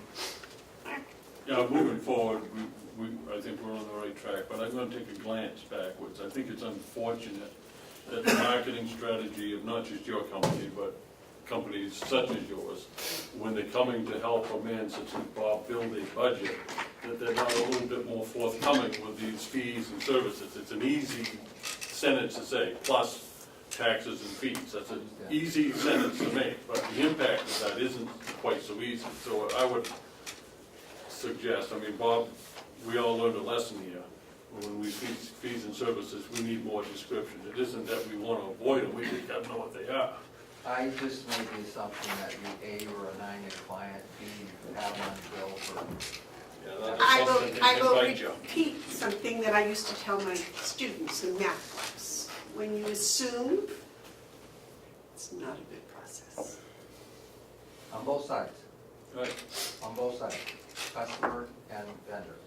Well, I had trust that the figure we got was the bottom It's figure. on both sides. There's due diligence on both sides. We'll leave it at that. You're absolutely correct on that point. Yes, Working John. together, we can help May I each add- other. Oh, sorry. Yes, John. Let me add some commentary here. When we first started this process a few years back, of course, I was one of the proponents of consolidating all our services here. It's the idea of increased capabilities and performance at reduced costs. One of my personal goals when we started this project was to give us better internet service, better phone service, at most for the same price that we're already paying, hopefully to save us time. When we came back and went through this whole process, in my own budget, that one line item, how much do I need to budget? Because in 2018, it was all consolidated into my budget, was the very last number that pushed my budget well past when Ken was looking for my numbers, because we couldn't come up with those numbers.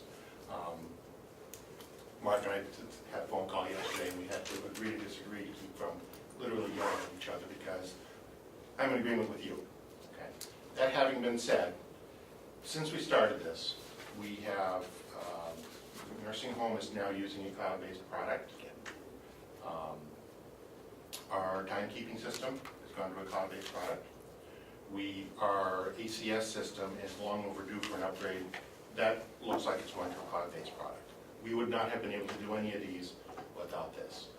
From what I gather in this whole budgeting process, now, even with these fees that we were all shocked by, I still believe we're gonna ultimately end up with all this better service for less than what we had been paying prior to this whole project. It's not the phenomenal savings that we projected, but I still believe it's going to be a savings, and we have certainly increased what we are doing for this county. So I do want to put that out there, that we are happy with the service, we're just not happy with The surprise. the surprise. Well, and I think that is one of my concerns, because had it been clear and not done out on paper, I believe there is a several $1,000 savings that would have made the budget from last year fine. But where it wasn't, and it made it seem so much better than it in truth is.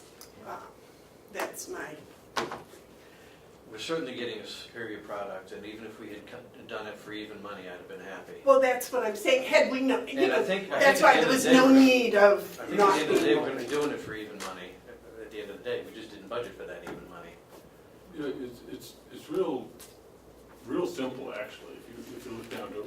We just missed something budget-wise, and we've had that conversation, we've gone around it, we're going to sort it out.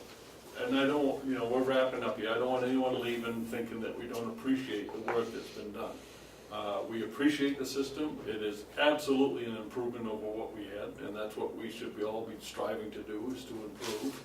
And so we have a system that's going to serve the county for years to come, and it's going to continue to become improved. And we're going to continue with our relationship, and we're going to sort all this stuff out, and we'll be better at it in the future. That's what improvement is getting better at it. So I don't want to leave this as sounding like we're critical to what Consolidated has done for us and with us. I don't want it to be critical that you missed something. I don't, that happens. We sort through this thing and we'll be able to go forward. And I think it's important to state that we have a real good modern system that can only improve. And so I commend you on that. The rest of it will be sorted out. And I'm sure the communication is going to be much better going forward. So. Thank you. All right, thank you very much for coming in. Thanks, Mark. Thank you. Thank you, Bob and Tom, for all the effort and work you put into this. Kathy, that's okay. The next is Dale, would you join us, please, for a report on the blueberries? And I apologize for being a little late to get to you. No worries. Good morning. Good morning. Good morning, Zara. Is the sun out yet? Huh? Is the sun out The yet? sun is out, there's no rain, and it seems like less humidity. Thank you, Kathy, for coming up. First off, I have the new MOU. I gotta give this to Ken, you guys wanna see it? It's signed by the two troops that are officially on board with this project so far. But since then, we have probably 2 more, if not 3 more troops that want to join. So we'll have to do an amendment to the MOU, I'm assuming, to get them on board officially. Should we be doing this through the Daniel Webster Council? They go through the Daniel Webster Council, each troop does, to get their proper paperwork, and then each troop signs individually. I'm a little concerned that I'm looking over, we're gonna get 2 signatures. There's only 2 troops involved right now, Oh, okay. 150 and 149? 150 and 151, Who's 151? Tamworth. 149 was Conway. 150 is Conway, 149 was supposed to be Ossipee, but they are disbanding. Really? Yeah, and the boys in the Ossipee troop that want to continue have been told to join the Tamworth troop. Okay. And that's 151. They have, excuse me, say that one more time? Tamworth is 151. 151, correct. North Conway is 150. I don't know who those are, I asked that they be printed. Chris Kennedy is the 150? 150, and Bob Boyd is the 151. Oh, Okay. Chris Kennedy's from Eaton. Yes, exactly. Yeah. Okay, so, since we've started, which was on, I believe, the 17th of July was the last time I was here, or we gave permission to start on the 17th of July. They put in each troop, Tamworth more than North Conway at this point because of the summer camp schedules they had. They each went away for a week. Tamworth didn't go until last week. North Conway was the week before. So we're looking at about 46 hours of man hours of work they've done down there between the 2 troops. They picked approximately 35 quarts of blueberries. How many? 35? 35. And that's 16 hours worth of picking. Wow. They've sold out, they picked on Thursdays and Fridays, sold at the Tamworth Farmers Market on Saturdays, and they sold out within a half an hour each time they were there. And they're selling at the same price as the other vendors. They received $406 in monetary donations so far. Plus, they have received donation from the Paris Farmers Union in North Conway of a case of pint containers and a case of quart containers. What else do we got here? Like I mentioned at the beginning, I'm in contact with the troop leader of the Molten Borough Sandwich Troop who want to join.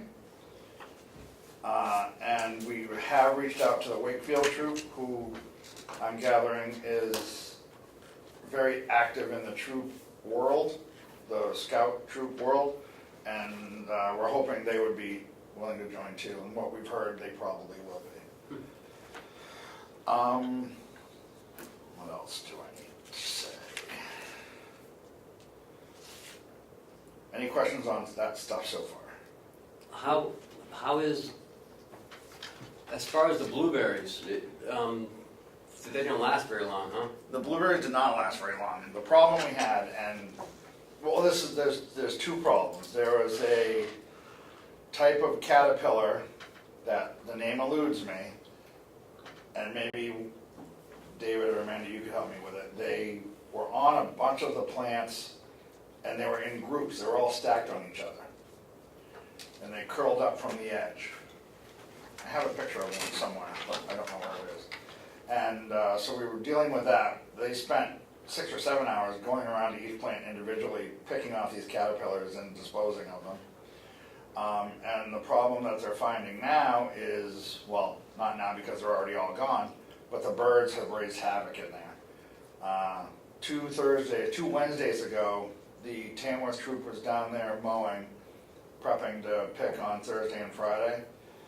And when I talked to the troop leader from Tamworth on Wednesday evening, because they report to me every time they go down there, so I know hours and I can keep track of things, he said they were going to have a boatload of blueberries. When they showed up Thursday morning, they were gone. The birds, he said every time he would make a pass with the mower, that the birds would fly out, he'd go back by, the birds would fly back in, and it was a constant back and forth. And of course, when he left, they desecrated it. So we were down there on Sunday, and there's not many left to have. So the plan has shifted now for this year to infrastructure to better the patch, make it more healthy, protect it, and go both barrels next spring. They're called the yellow-necked caterpillar. Yes, that one. They will decimate a blueberry bush by eating all the leaves. Interesting. You had 35 quarts total picked, Total picked. and you sold all 35 quarts? No, they have frozen some. How many did you sell, do you know? I don't have that number on. How much were you selling them for? I believe, don't quote me, but I want to say it was $5.95 a quart. I'm gonna quote you. Okay. Because I think it's, you know, we gotta, again, it comes down to the money.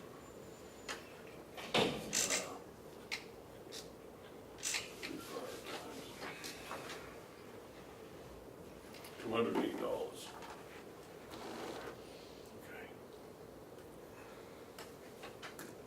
Okay. And you're done picking, of course. I think so. There might be a couple more quarts to have out there, but not very many. Did they have a good time? They are learning a lot, and the plan, which I will talk to you about in the next spiel I have, they will learn more, and yes, they are having a great time. Okay, good. So the second stage of this will be, like I started to say, is infrastructure for next year. The plan is the water is on at the little hut down there, and the boys have come up with a plan for watering where it's all downhill each row. And they want to tree off from the main branch of the line and do 1.25 inch black plastic pipe, drill a hole at each plant for water. In the winter, they'd be able to drain the ends because it's all downhill, so that's the plan for water. We had a donation of a bunch of bird netting, and we were kind of playing with it, trying to figure out the best way to do it for next year. And for those of you down there, the first 3 rows are the most mature, should be the most productive. The other 4 or 5 rows are smaller, less there's between 111 and 114 plants per row in those first 3 rows, depending on which troop you talk to, because they all counted. The other ones are more, they're spread out further, they look like they've had some die-off or something in there. And we're in the process now, hopefully before the end of September, of acquiring more plants to plant so they can make it through the winter. We want to do it before the end of September so they can make it through the winter and try to fill in those areas. The plan now is for netting, is to try to do the first 3 rows with 1 dome of netting. And how they want to do that is get the netting, and I think it's a 50-foot piece, 50 feet wide by 534 feet long. Don't ask me how they came up with that number. Will cover those first 3 rows. And they want to put the 1-inch PVC pipe, bend it around, sort of make a canopy over it with the bird netting. And that way it's easy to move. Using the PVC, they can move the netting to get under the pick and not have to take it all off. And it'll still hang over high enough to where the birds won't be able to sit on the netting and eat the bushes. So those are the 2 plans for this spring, as far as the water, to get that established, and the netting. David? Dale, why are you going with the 1.25-inch pipe for your watering system and not drip irrigation? Cost, and I think it's from the feelers I put out to the potential donators, that would be the diameter that would be most available, and we could get at either a lesser cost or donated. Well, the 1.25-inch pipe or inch pipe is 20, 25, 30 cents a foot. Drip irrigation is like 5 cents. Drip irrigation, is that meaning the little, It's a like the very- stuff that's down there now that has the little black hoses coming out of it? I haven't been down there, but I think Yeah. it is. Yeah, there's It's some a down there. very, very light tubing, and it's made so that you can Yeah, so tap that's in 3 foot. anywhere you want, and it's far cheaper than plastic pipe that you. Well, I will present that to the boys, because they're the ones that came up with this idea. So I will give that to the boys and see what they can come up with after they do their research on price and stuff. Have they completed their plan yet? They're still working. The biggest problem they're having right now is scheduling, because a lot of the older boys in the troops work jobs as well as they're in the troops, and they're doing, and summertime is actually more busy for them than during the school year. They have more time to commit during the school year than they do in the summer. So that's the most difficult thing. I know you don't like to hear that as a teacher, but that's the issue we're coming up with right now. Are they coming to a campground? Is that something I heard? Is that a rumor? It's not a rumor, I will confirm, that they have asked me, and this was something that was above me feeling comfortable with giving permission to, which is why I wanted to come, part of the reason why I wanted to come today. They would like to do a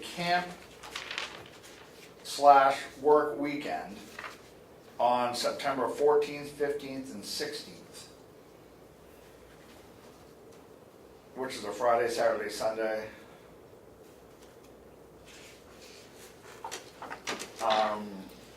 The one concern was latrine facilities, and I wanted to make sure with you guys it was okay if we brought in a porta potty for that weekend and set it up by the road near the blueberry patch so they would have somewhere to go, and it would be easily drained and removed at the end of the weekend. Fine with me.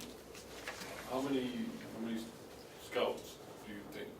By then, I'm hoping close to 30 or 40. Sunday when we were down there were 13 boys and 8 adults from 2 troops, and that wasn't full turnout from both of those troops. And I'm hoping that will give us enough time to get these other 2 troops involved officially, bring them all up to speed, and include them in that weekend. Where would they want to set up their tents? They haven't decided yet. They're trying, we gave them 2 possible options. Camp next to the blueberry patch, or go up into the property somewhere and make their own carry-in, carry-out campground for the 2 nights. And again, something I want to talk to you guys about. I'm looking at the trail system. One porta potty isn't enough for 35 people.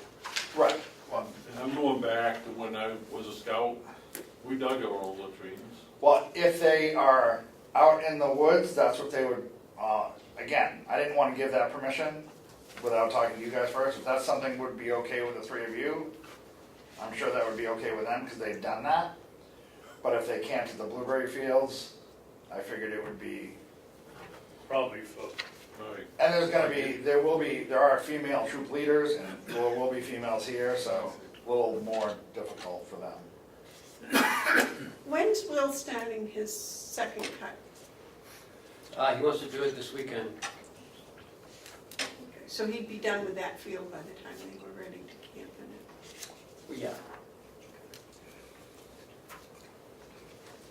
Well, I just don't want a bunch of tents set up. Right, yeah. I have no objection to their having a porta potty, or if they're out in the woods away from the water, but you know which mean. So who pays for the porta potty? Yes, if there's a fee, it'll be paid for out of their money. Okay. So you got 35, let's call it 40. Potentials, yeah. Let's call it 40. And they're gonna be two to a tent, so you're looking at maybe 20 tents. Maybe. Yeah, that'd be a good time. That'd be a good time. Also, the plan for that weekend, we've reached out to Dave Sorensen, who is interested in helping them through this process. Nice. Olivia, hopefully we want to try to make this a learning, working, fun weekend. So all of the guest speakers, I guess for lack of a better term, we kind of want to involve them in that weekend. They also were going to do a joint work day on August 25th, which looks like a Saturday. Yeah. That seemed to be the day after we talked to everybody that most everyone could be here.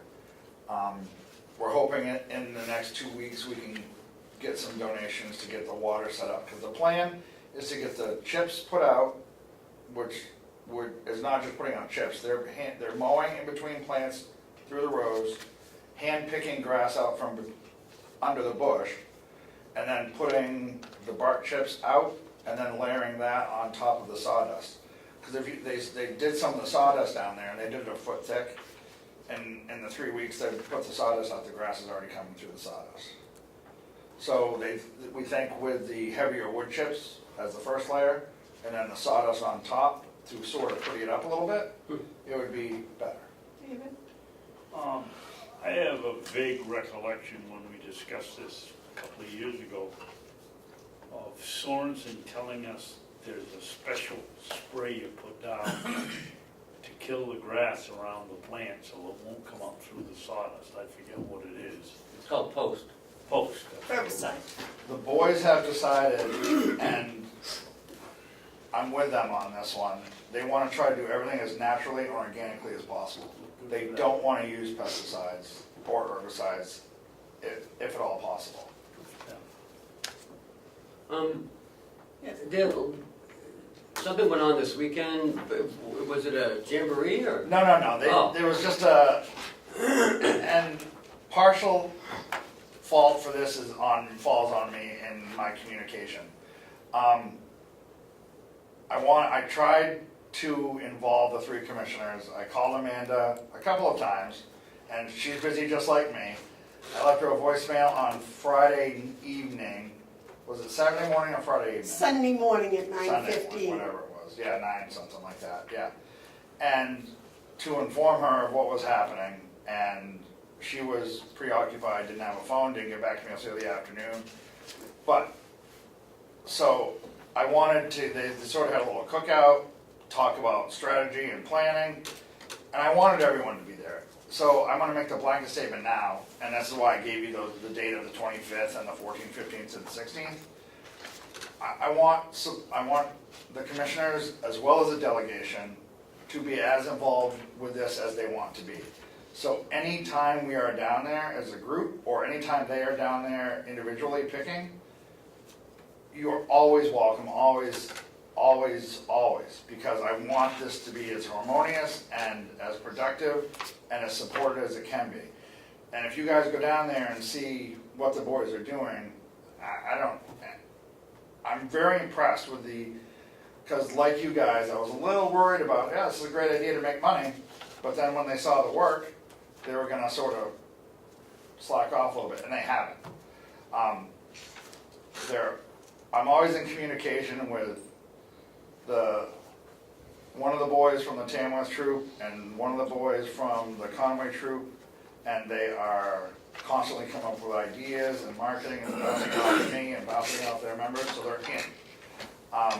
They're the ones that have come up with the plans as far as irrigation and netting and how they want to do the chips and the sawdust. And so I'm hoping that with their energy, bringing these other two troops in, at least other two troops in, we'll build on that. So if you guys could see what they were doing, I'm hoping you're gonna be happy with the end product. So as far as this weekend goes, I'll take the blame for that as far as poor communication. What are you talking about? I don't know. August, There was a little thing, and I didn't invite the commissioners properly. I didn't get any email about any. Yeah, it was my fault. I should have told you at the gas station that day I saw you the other morning, but I didn't. what are the hours on August 25th? They will start hopefully around 10 a.m. and work until, I'm gonna say 5:30. Okay, because they were gone when I got there. Yeah, depending on the amount of, well, they were gonna mow that day, that past Sunday, but the water, it was so wet down there with rain that the mowers, they took them out and they had to restart them 4 times every time they hit a tall piece of grass, because they were doing it in between the plants.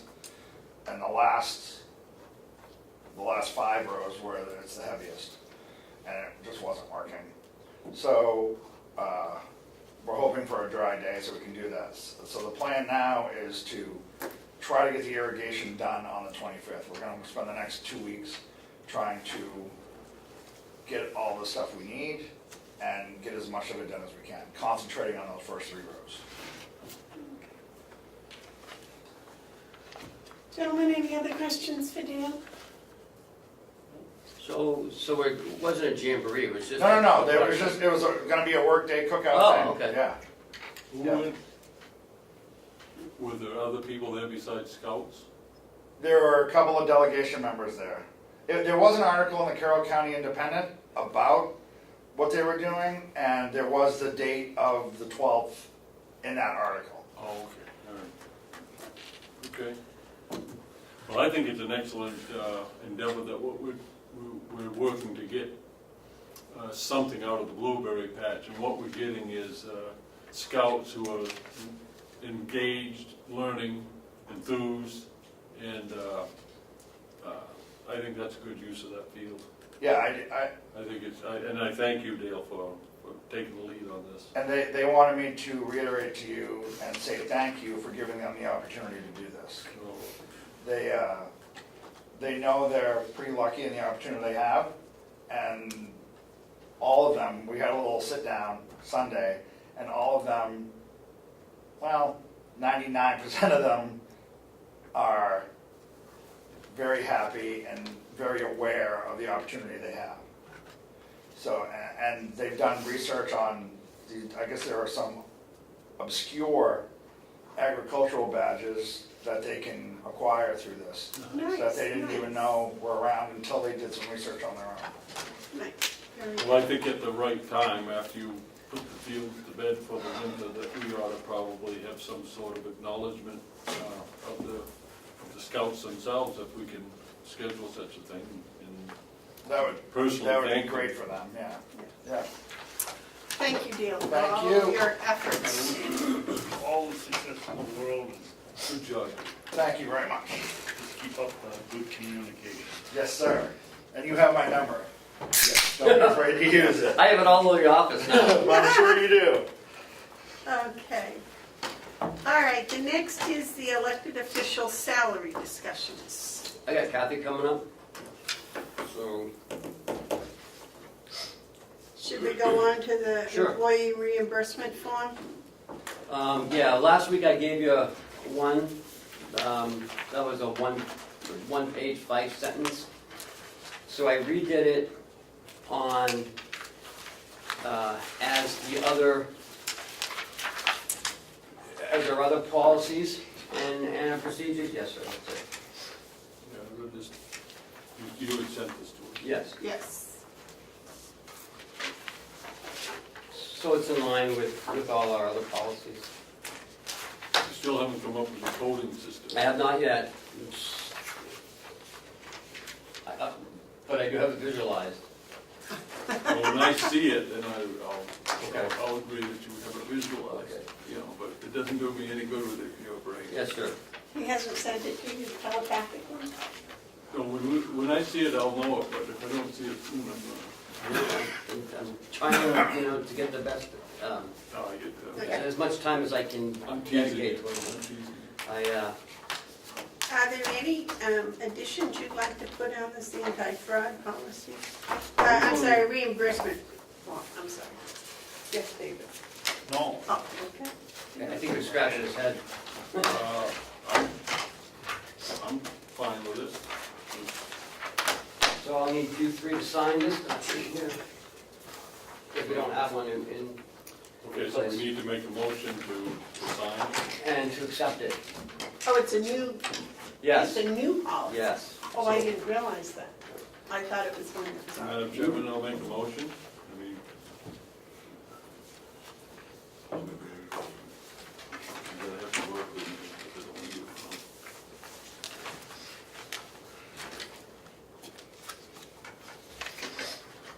See, I don't have a reference code on here, so. But there is a date. Make a motion that we adopt internal control policy, financial process, employee reimbursement, dated 08/2018.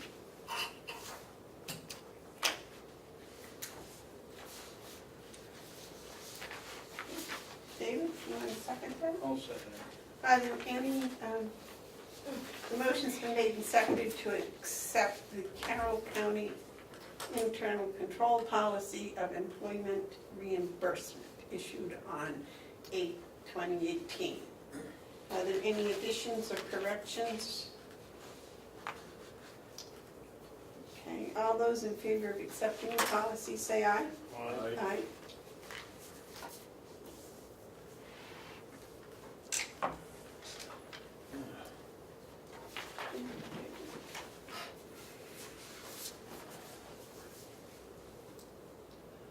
Twice in one day, oh wow.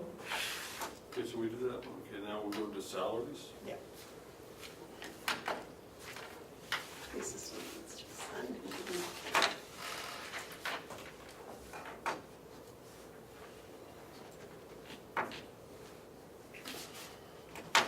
So last week we actually got to this point, and then we went off somewhere else, so I want to bring it back. Because in talking to Kathy about, how we want to do this moving forward, there's some things we might want to consider as far as, doing because last week they had talked about going back to what they were making prior to the change, and then dividing it by 1/5, the total that was due them, and pay it on the last pay period of every month until December. Oh, I thought you were talking about changing to monthly next year. That is next year, but they've already voted on that. This was another one they wanted to ratify and to incorporate it into this year. Excuse me, Ken, that's not the way I remember it. I remember in 2018, we were gonna go back to what they were getting paid and pay them that amount of money till it ran out. That was the motion. That was the motion made. and seconded. Then Amanda tried to have another discussion on something else, and I think that's when we lost it. Well, we yeah. did decide on 2019 to Yes, pay that was definitely voted, and last payday. everyone voted on that, and that was even in the minutes. Okay. So the motion was to go back to what we were paying before June, do the back pay, and then whenever we get to the end of the year is where it goes. And then next year, go into the, right, because when we go to the monthly, there's some discussions that Kathy and Checkmate have to have because of deductions, everything's changing, as opposed from weekly to monthly. Right. So, but that'll give her some time, to do that, and, her and Jess have to get with Checkmate. And then we have to have it programmed for those 6 individuals. 7 individuals. But this year, do you want to continue with that motion? Do we pick up where we left off? or- What's your recommendation? If you do anything other than the way it's going right now, there is going to be a pretty substantial reduction in the last paycheck that they get at the end of the year. I don't really understand. When I recalculated it, I basically equalized it from that point to the end of the year, so every paycheck would be relatively the same.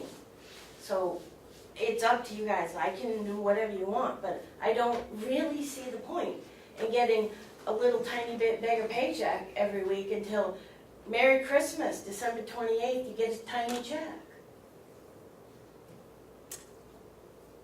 And if they don't, some of them have a pretty large amount of payroll deductions, so if you want to preload that back for those few weeks where it was slightly reduced, then I would have to recalculate that if you want to pay that, to make sure that they even have enough money to give us that, because they owe, all employees owe us money for health insurance, dental insurance, whatever they have.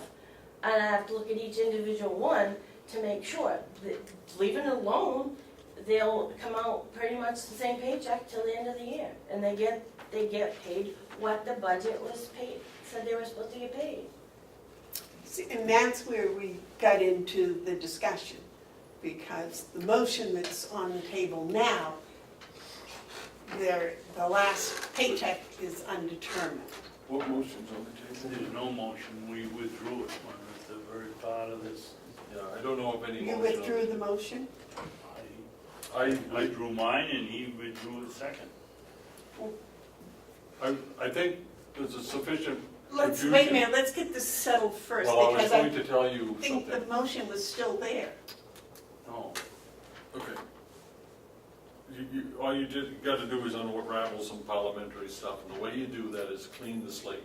And so I would suggest that we make a motion that all previous motions pertaining to this are null and void and start over.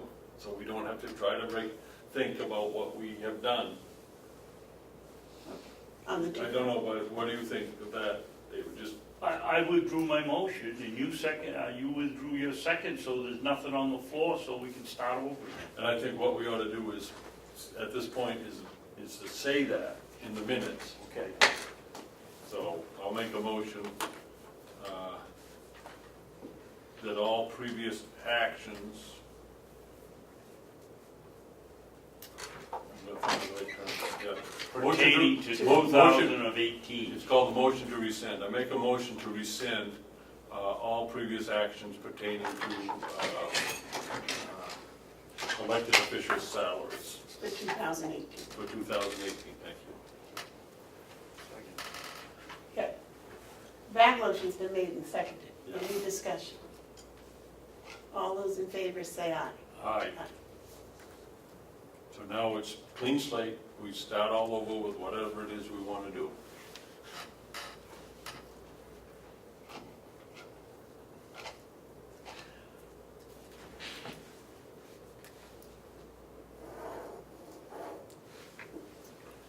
Madam Chairman, Yes. may I ask you a question, Catherine? Okay. If we go back to moving the salary back to what it was and letting the money run out, do we have to do it for everybody, or can we just do it for the two people that are belly aching? Well, I suppose you have to adjust, I would tend to think we should treat the group of elected officials as a group. And whatever you, if you guys wanna do that and specify individual positions and you wanna adjust, it's up to you. It's I'm your, just you have the power. trying to lessen your workload. I don't care whether I get the new paycheck or the old check. Right. As long as I get what they told me I was gonna get for the year, that's all I'm interested in. Right, that's what I'm everybody's not gonna worried get. about whether I'm 18 cents short for the year or not. Okay, I think that what we probably should do is put the elected officials under the same umbrella.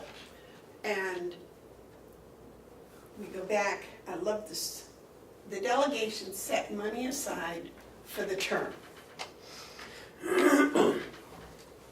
And if we take what each one has left in their term amount, we divide it by the number of paychecks left as of December, the last one in December, and just give them that amount, and then we're done. No, you have to do their retirement, their FICA, you gotta do everything. But that would come out of the paycheck, there'd be money to cover that. I can only work with what I have in the budget. And it wasn't budgeted, it was budgeted per position. So the Register of Deeds got paid X per year.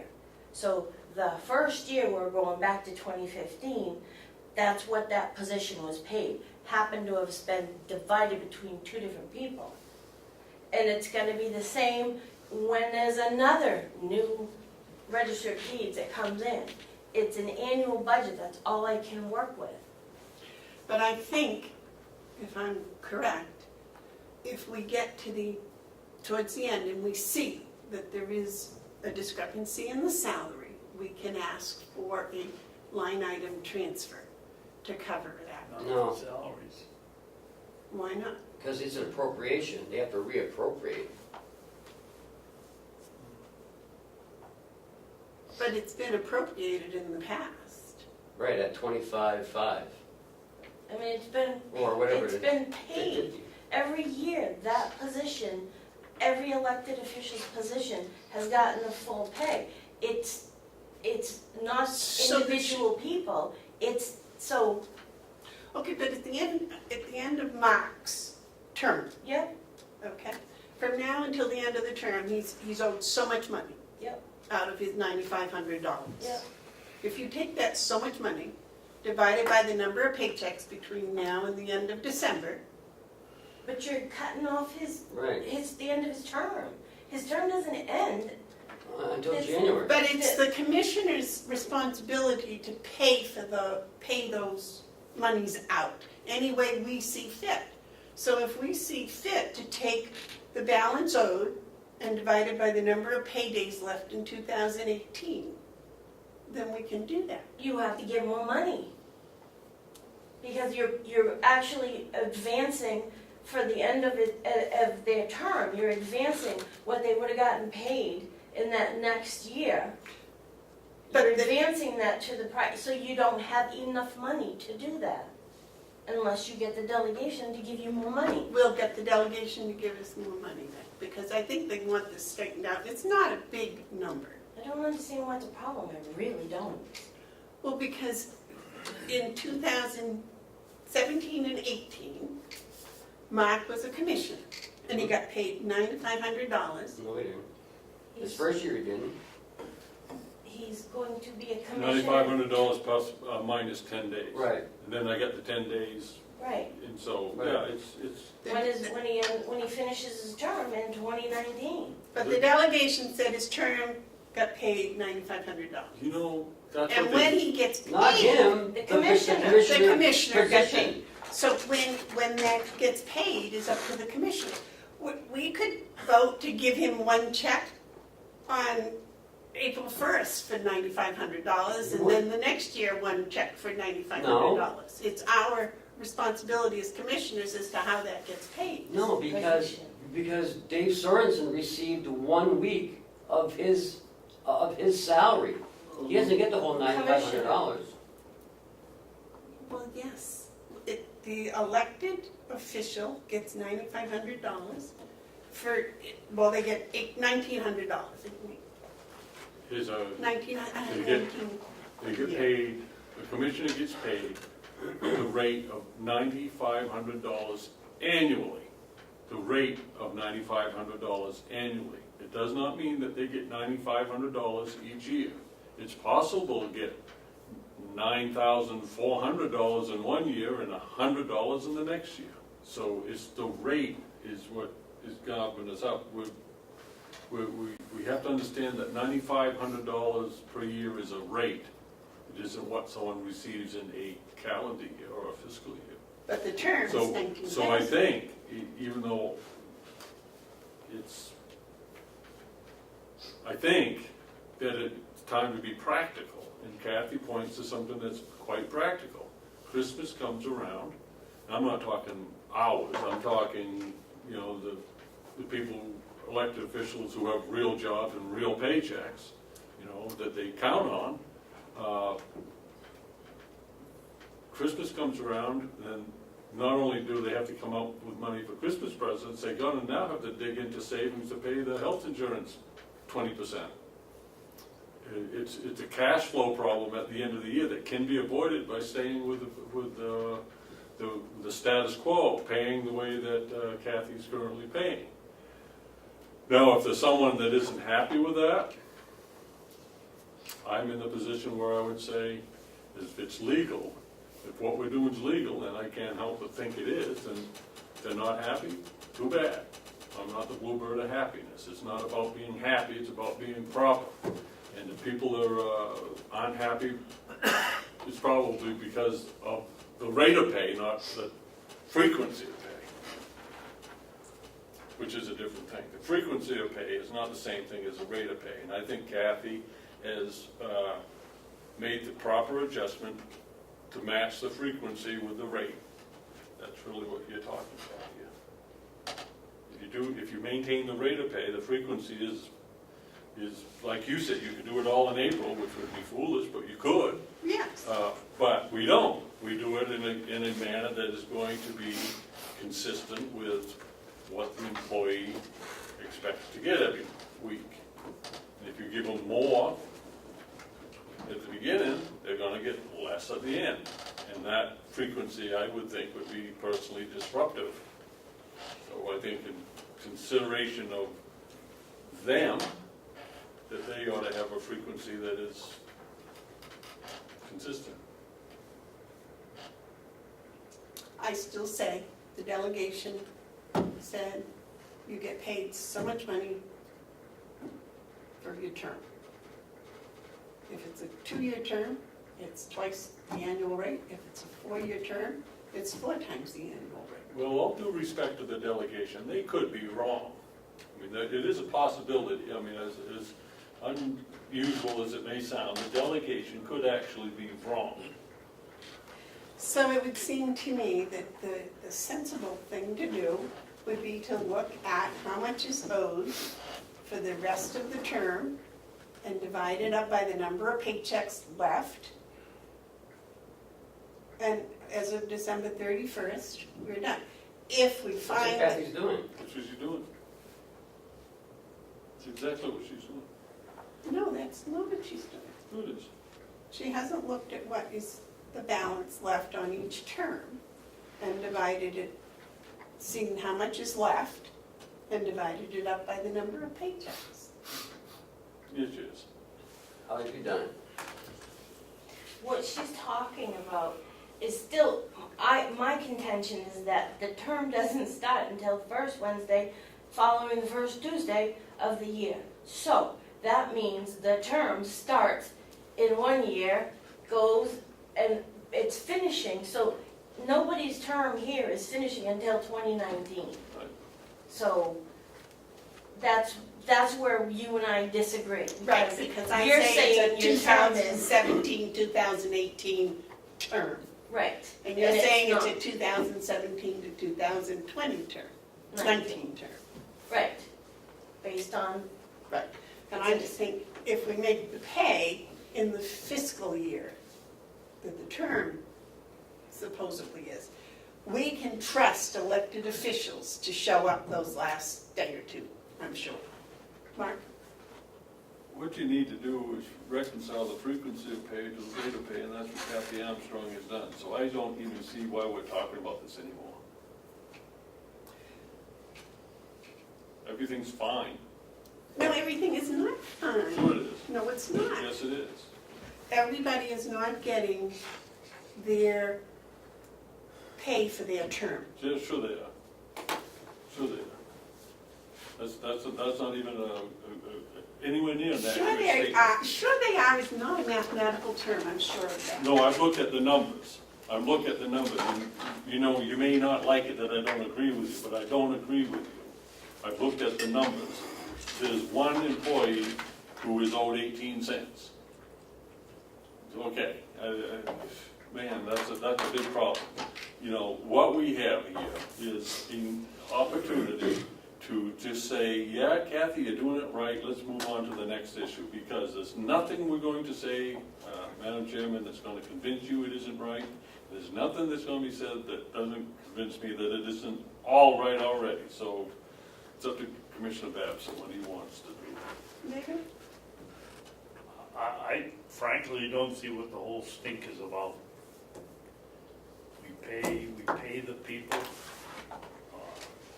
elected officials, X amount of salary a year. The year starts the second Wednesday after the first Tuesday after midnight of the first eclipse or something.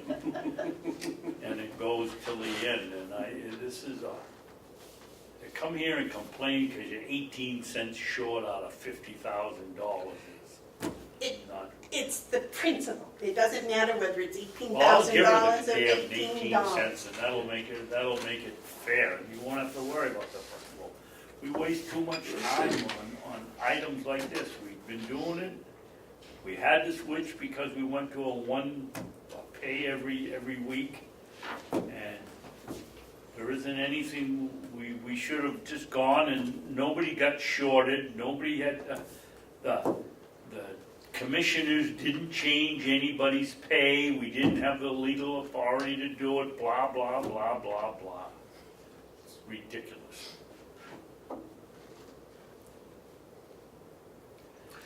Well, you see, in my opinion, they aren't getting paid. I'm not getting paid. You're not getting paid.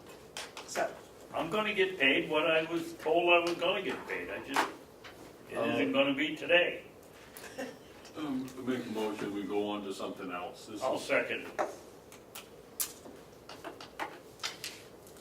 all right.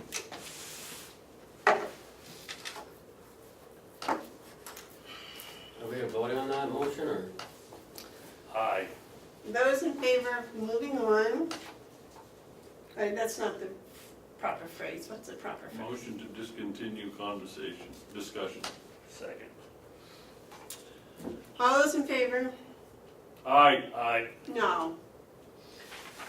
We have a non-meeting at this time. So means we gotta clear the room. Oh, Joe, you Yeah, stopped it. this is going to be a while, right? Yeah, And probably. we are gonna come back afterwards. Yeah. So John, we're gonna go into a non-meeting. Can I tell him why? No. Meeting with a lawyer. Yeah, that's what I mean, for legal. Oh, I thought you were reasons. gonna tell him everything. Oh, goodness. Can we take a 3-minute recess while you set up the Sure. phone and John gets his stuff shut off, and I can make a trip.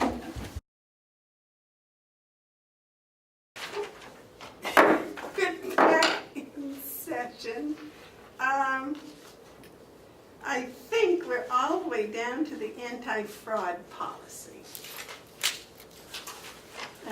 Yes, this was put in place in 2016.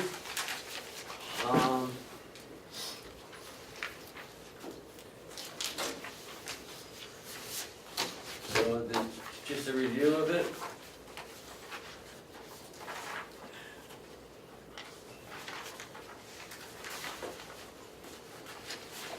I was looking through and I didn't see any vocabulary. Sometimes they change vocabulary, but nothing's been changed, I don't think. Did you No. gentlemen see anything? No, I think it, The Nuances? anti-fraud includes humans. Yeah.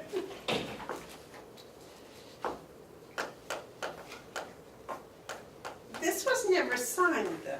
Yeah, well, mine Oh, is. it was, okay. Oh, yeah, all these have been signed. Well, my copy too. Right. Who signed it? You? You, Sorensen, and Algren. Oh, okay. Oh, I see down there. I think, Okay. I would say, review, no Change. change. Make a motion, review, no change. David? What? Second? I'm still reading. Oh. And I'll second it. Okay, all those in favor of accepting the Carroll County Government anti-fraud policy as reviewed with no change on August 15th, 2018, say aye. All right. All right. Aye. The next is the vendor form. Yeah, it's the approved vendor form. This is to prevent any ghost vendors from appearing and getting a financial benefit. Didn't we just do this? No. No, Is this a new one? no, it's the same one. We're just reviewing it. It may look similar to the hiring form, but When was this enacted? back in 2016.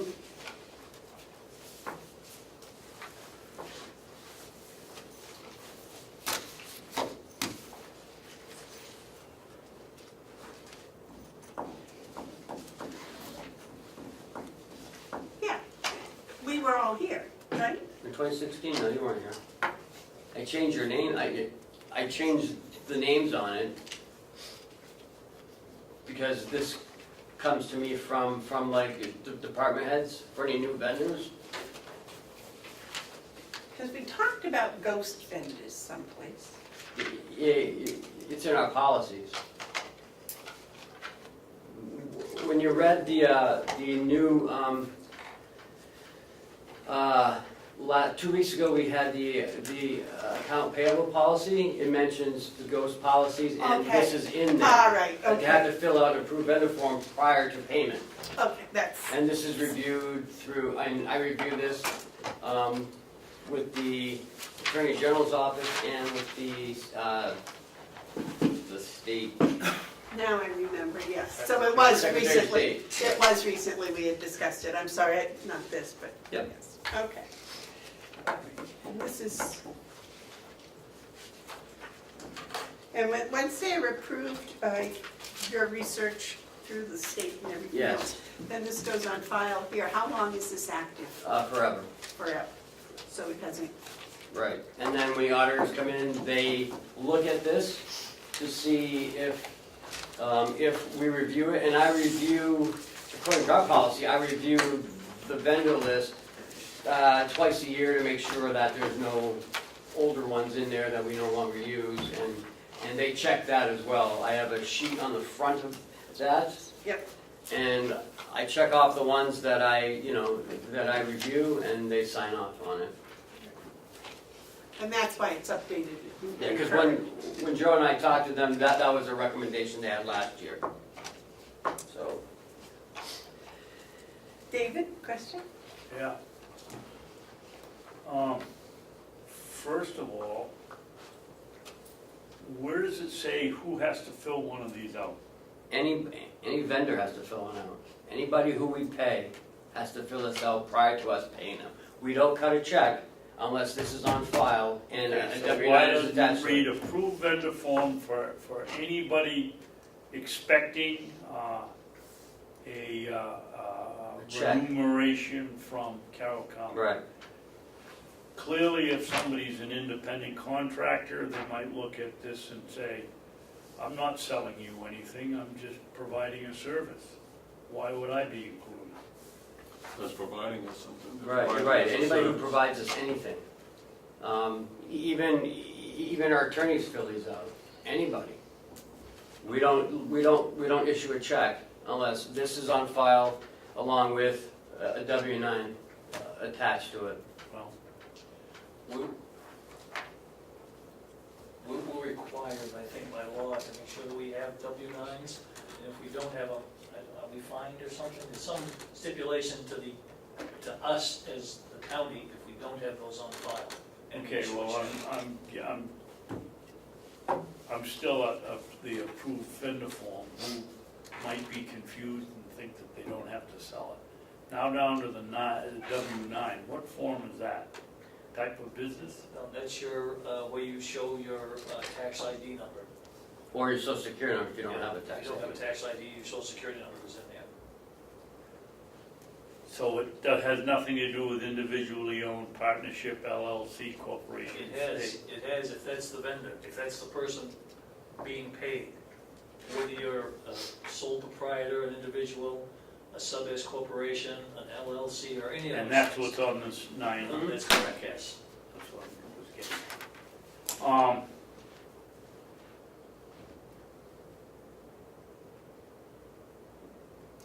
Recently, we purchased that 9-foot or 19-foot 8-tether. We had to fax this up to him, he had to fill it out before we would send a check. Okay. Do you think that, or it's my feeling that there ought to be something here that tells somebody that does a service that they're not gonna get paid until they fill out. We talk about under penalties of perjury, I declare I have examined this form, and to the best of my knowledge and belief, it's true, correct, and complete. If I But we may don't have anything here that says you have to fill this out before you're gonna get paid.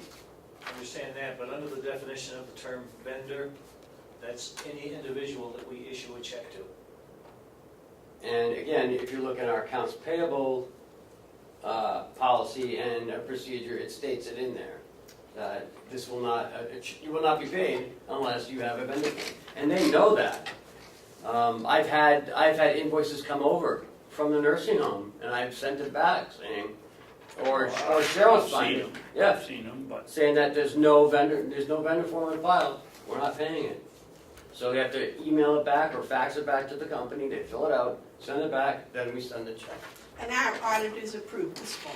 Oh, absolutely, yep. I think Commissioner Babson's correct. There ought to be a statement telling the vendor, at least that, telling them that they're not gonna get paid till they fill this in. Someone may get that, oh yeah, I gotta fill that in someday. And they put it on the desk, it gets piled up, and so they get busy. They write an invoice, they send it in, and then 30 days pass, they don't get paid, and they don't know why, and they go through their desk looking for a quarter to pay their bills, and they find this form, and we should have on there, you won't get paid until this is filled, some sort of statement.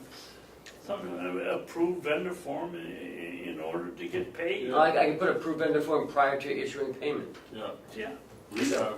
Need to be completed prior to, and then the other thing you should do is use the correct term down below. You have individually owned. I think you want to use the term sole proprietor. Okay. Sole proprietor. Yeah. Actually, sole proprietorship. I think if you just use the term sole proprietor, you covered it. I think that's better than individually owned. Other than that, I think it works. Why do we have the statement type? Oh, I was reading it wrong. I thought it said, Don't even say it, we don't want, we'll just move on from that, thank you. oh, you're right, you're right. Okay, Shall we wait and do that next week when you, no, you got it? yeah, So we could do it with a motion. I'll make a motion to amend the submitted approval vendor form to include a, what would you call it, not a a disclaimer? claim, a Disclaimer. disclaimer. Disclaimer, and to change individually owned to sole proprietorship. Sole proprietor. Yeah. Sole proprietor, thank you. Right. Change. The second one? I'll second it. All those in favor say aye. I'm not sure disclaimer is the right term. No, I'm not either, I'm not. But I'm We just gonna know- put the, I'll put the sentence on. We know what you're doing, so Yeah. so fine. So, changed and approved. So I'll vote yes. Yes. Three, two. Yes. Okay, all those in favor of the motion is changed and approved. 3/15/2018, say aye. Aye. All right, Hale's location checks. No checks, I have in your packet, there's a letter from the town of Conway. Yep. Yep. To Hale's location. I don't have it. Potential regional impact, which should be the last item in your file. I'm sorry. Oh, I probably have it, but, no, I'll go through it. Take that. okay. We're just- They're, apparently, where, Hale's location is in a butter. Oh, So it's an application with a series of boundary line adjustments to create 3 parcels and the elimination of McMillan Lane, I don't know where that is, pursuant to 2017 Warrant Article 27, to be replaced by the extension of Barnes Road to Common Court, and to construct an additional 74,491 square feet of retail space, business service establishment, and personal service establishment with associated infrastructure. Barnes Road, 110 Barnes Road, 1675 White Mountain Highway, 25 Settlers Green Drive, McMillan Lane, and 24 McMillan Lane, North Conway. oh, I know what this is, okay. Well, why would that come to us if It's a this is regional- Hale's location? It's a law, we're in a butter to the town of Conway. But that's over by the development, isn't it? Yeah, but there's a potential regional impact. The building market basket, Yeah. Is that, oh, that's the same one? up behind Home Depot. No, I mean, that was the same one when we got into some power work that it was gonna affect regional. Is it Home Depot there? Where? Not just down the There town. were loads of it. Yeah. So what this is a notice to us that they're doing it, and if we want to come and comment, we can. Where are they gonna put the market basket? Up behind Home Depot? Oh, okay. Actually, it's almost beside it. Yeah, it's actually, yeah. Aren't they using that other road though as an entrance? No, it's Barnes Road that goes right up there between Molino Steakhouse and Staples.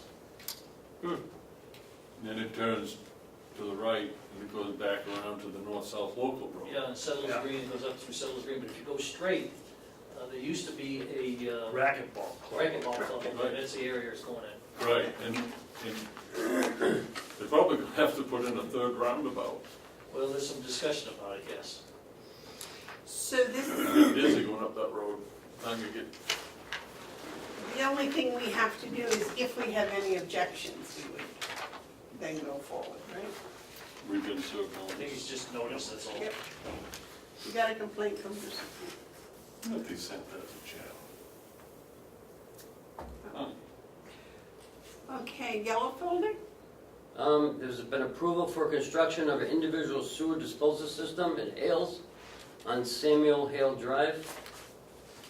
And they've accepted a permit application for a disposal system at Falcon Way in Hale's location. Is that a septic system? Yes. They've accepted the permit application, it's not a document to move forward with the septic. But this other one is, so, on Samuel Hill Drive. Who issued that? DES? DES. Somebody's building a house. Yeah, sure. That's his files full of stuff. So they don't have public sewer? No, but they have public water. Oh, that's, I don't believe it's public water, I think it's an independent. No, it's it's- only waters. It's owned by Hale. The association owns it. Association water system is public. It's a public water system. Yeah. It's a Only public water association system, is- but it's owned by the, Right. it's owned by the. Okay. That's it. okay. Who operates that public water system? The association? They do, yeah. Right. So there's nothing in the yellow folder? That was it. Okay, administrator's update? In your packet, there's a letter from Melissa Siemens.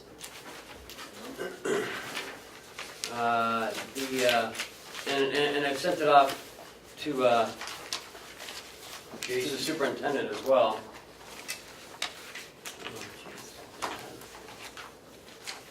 It's about the jail and some of the inmates who went and did a job down in Effingham, and she's the head of the association that was doing the work for. I can't find it right now, Oh, that's wonderful. but She's thanking him for the work on the fitness right, trail. yeah. Yep. Did this get forwarded over to the House of Records? Yes, sir, I did. I did it the same time I sent it to you guys. You know, I want to put a shout out just a minute to, this is the second report that we've got, positive report on this type of community service project. They were up to Conway for the libraries, I think they've gone to other libraries. But I like this part where it says the offices work throughout the morning, the offices will work. You don't have to, One was you. yeah.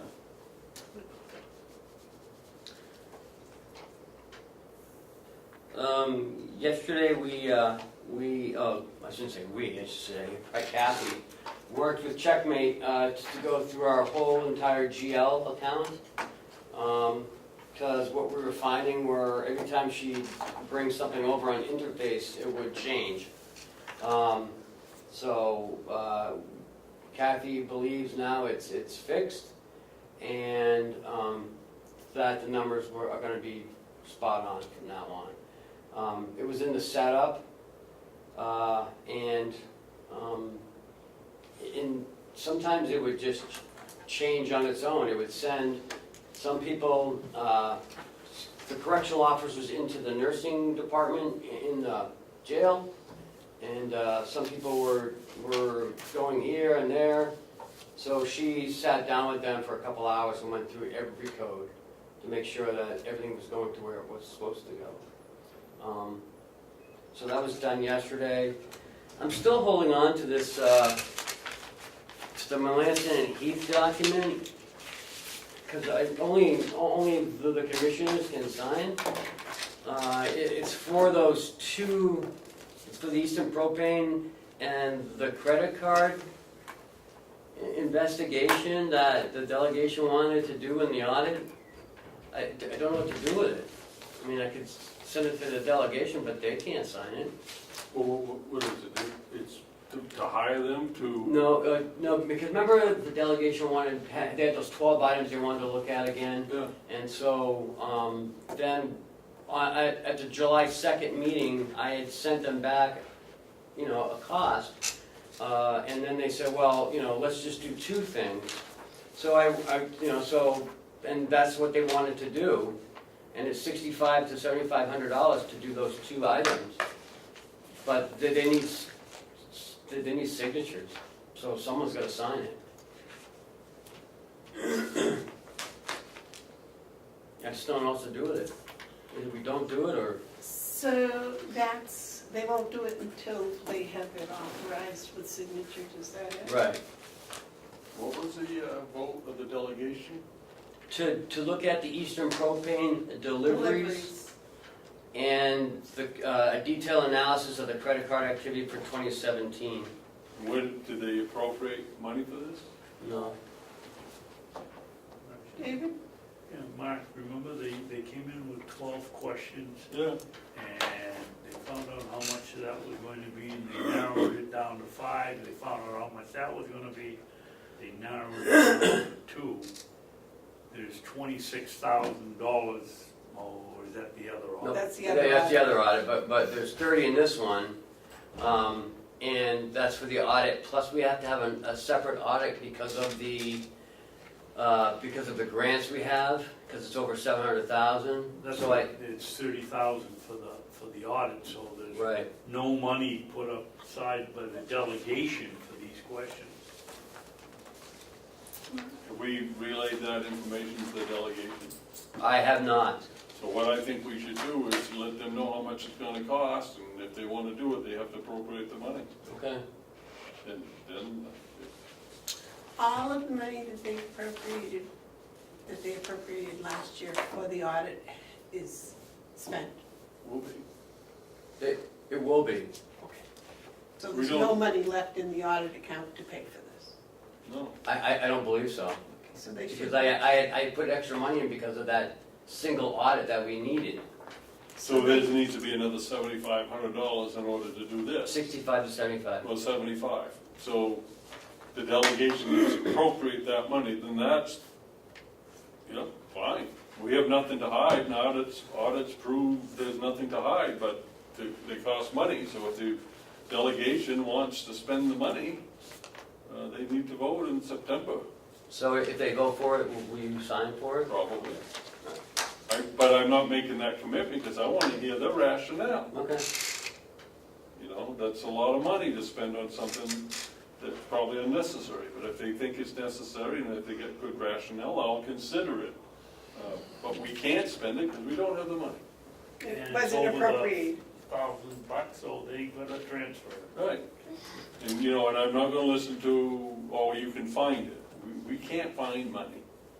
They've got it tied up with transfers and line items and all that stuff, and that's all well and good, but to say, well, you can find the money, it doesn't work that way. Oh, I just found Melissa's email. So I have 2 transfers. Okay. Number 5 is Howie needs to transfer 90,000 from the LNA salary into nurse overtime. How many? 90,000. And that gets us through the year? Yes, that'll get us to the end of the year. Is $90,000 in the LNA salary level? Yeah. Well, because we're shorthanded. I don't know what else to tell you. $90,000 worth of shorthanded? Yeah. Even more than that. Oh, yeah. Does that cover benefits, that 90,000? No. Salary and benefits? No, well, that's just for overtime. Just for overtime pay? Yep. $90,000. We budgeted 200,000 this year. So far, we spent 186,000. How much did we spend last year? Oh, well over. Almost 300. Yeah, almost 300,000. So we didn't budget enough. Well, I was hoping that, But we budgeted $90,000 somewhere that we can now transfer. out of the LNA salary line. That's a big transfer. Well, I mean, if we had the staff, we wouldn't need the overtime. I understand. Well, if we don't do it, we won't have it, so we have to do it. It's just moving, we're not spending. No, it's moving from, and it's within the same budget. Do you know if the overtime is for LNAs? It's mostly for all, LNAs. Mostly, Overtime? yep. Okay, so that makes sense. Yep. That makes more sense. Okay, gentlemen, a motion? I mean, it's not just for them, it's for, nursing. I'll make a motion that we approve request number 5, transferring money from LNA salary line to the overtime line. Make it simple. Second. All those in favor of request number 5, say aye. Aye.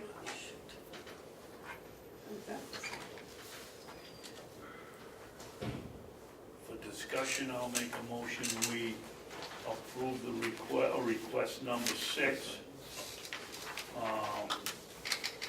moving money from the nurse retirement line to the nursing agency line. Second. For Okay, discussion. Discussion? Yeah, can we talk about this for just a second? You can talk about it as long as you want. Well, this is just to cover this part of it.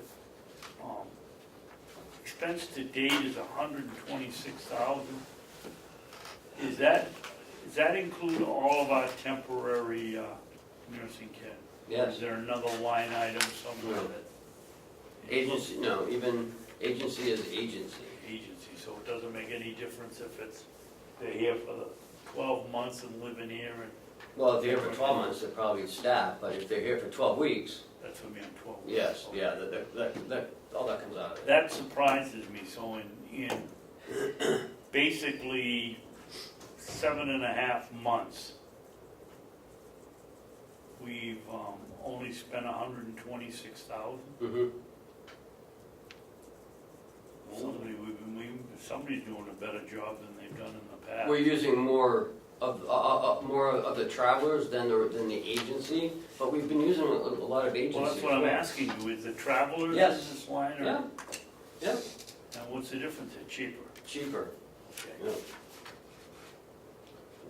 Which is, I don't understand how they can be, but, I mean, they gotta find their own housing and food and, And they're using more per diem, I think we're trying to. we don't have any per diem, nurses right now, so. Who are the 60 per diems then? Mostly LNAs. Wow. Mark? So, these transfers are really part of the nursing shortage crisis that we have. Yep. We keep talking about the nursing shortage crisis, and this right here is a transfer of 90 and 85, $175,000. Fortunately, we have in other places, but this thing could really, Could be tight. this could be extremely tight. This could be, we gotta get that. I hope the delegation sees the wisdom of these resolutions that we have in front of them, requests. We gotta tighten up some stuff. We gotta stop paying our nurses enough that they stay It'd here. be a lot cheaper to pay them $5 than it is. Yeah, a lot cheaper. Any more discussion? No. All right, all those in favor of request number 6, say aye. Right? Aye. Ken, I've got these stapled, I'm just gonna leave them stapled if that's okay. Okay.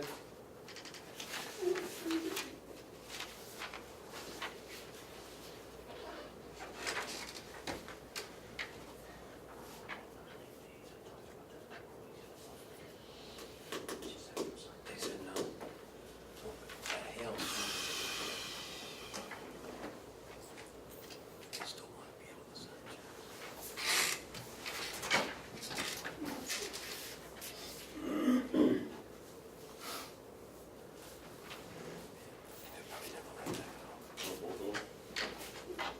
You're all signed? Just, I don't remember doing the other one. it's good you're trying to do this at the same time. Yeah, hopefully this Yes. will work out all right. Well, she's got the film too. Yeah, it's already printed on it. Thanks to John. And then they just sign it. Do we have any more administrative updates? That's it. All right, Commissioner updates. Yes, David. Several. First of all, you people gave me the permission to write the letter to the Ossipee selectmen. I did so. And I sent it. Ken looked at it, okayed it, said, I'll read it, just quick, I'll read it from the Dear Ossipee Selectmen, the Carroll County Commissioners would like to call to your attention a very unsafe condition on County Road. The owner of the house uphill from the Sunset Mattress Factory has placed small diameter posts in the drainage ditch and strung marker tape on them. In doing so, the owner has narrowed the road to the point that two cars can narrowly pass on the corner. Should one of the vehicles be going too fast or the driver distracted, a head-on accident is surely going to happen.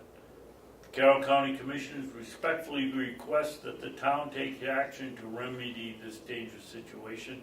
This letter is a formal follow-up to the conversation Commissioner Babson had with Public Works Director Mr. Harriman about a week ago. Thank you for your attention to this matter, Carroll County Commissioners. If you want it, did you send it already? Yes. Okay, it's actually County Farm Road, not County Road. Oh, they know. That's why. We watched the tape yesterday and they didn't bring it up, and I talked to the town administrator and they said that Mr. Harriman is gonna handle it personally, Who's Mr. Harriman? head of public works. Oh, okay. The next thing is, we were going to write a letter to Mr. McConkey to answer his letter. Or, Madam Chairman, you were going to, did we do that? I thought Ken was going to, but that's all right, I can do that. We wrote it all out. We wrote the letter. We wrote the letter. All there was, it was just one sentence, right? Yeah. Still Yeah. a letter. Still a letter. We are in receipt of your letter. We received in your your letter minutes. and we are working on addressing. We have received your letter and we have been, and are continuing to work on these issues, seconded by Hounsell. All in favor, so voted. Could you prepare a letter next week for us to sign?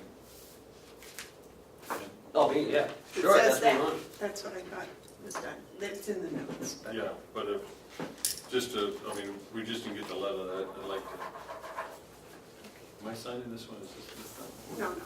I was under the impression that the chairman was gonna do it because Mr. McConkey's letter was sent to her, but. Yeah, but we discussed that and decided that we would respond as a board.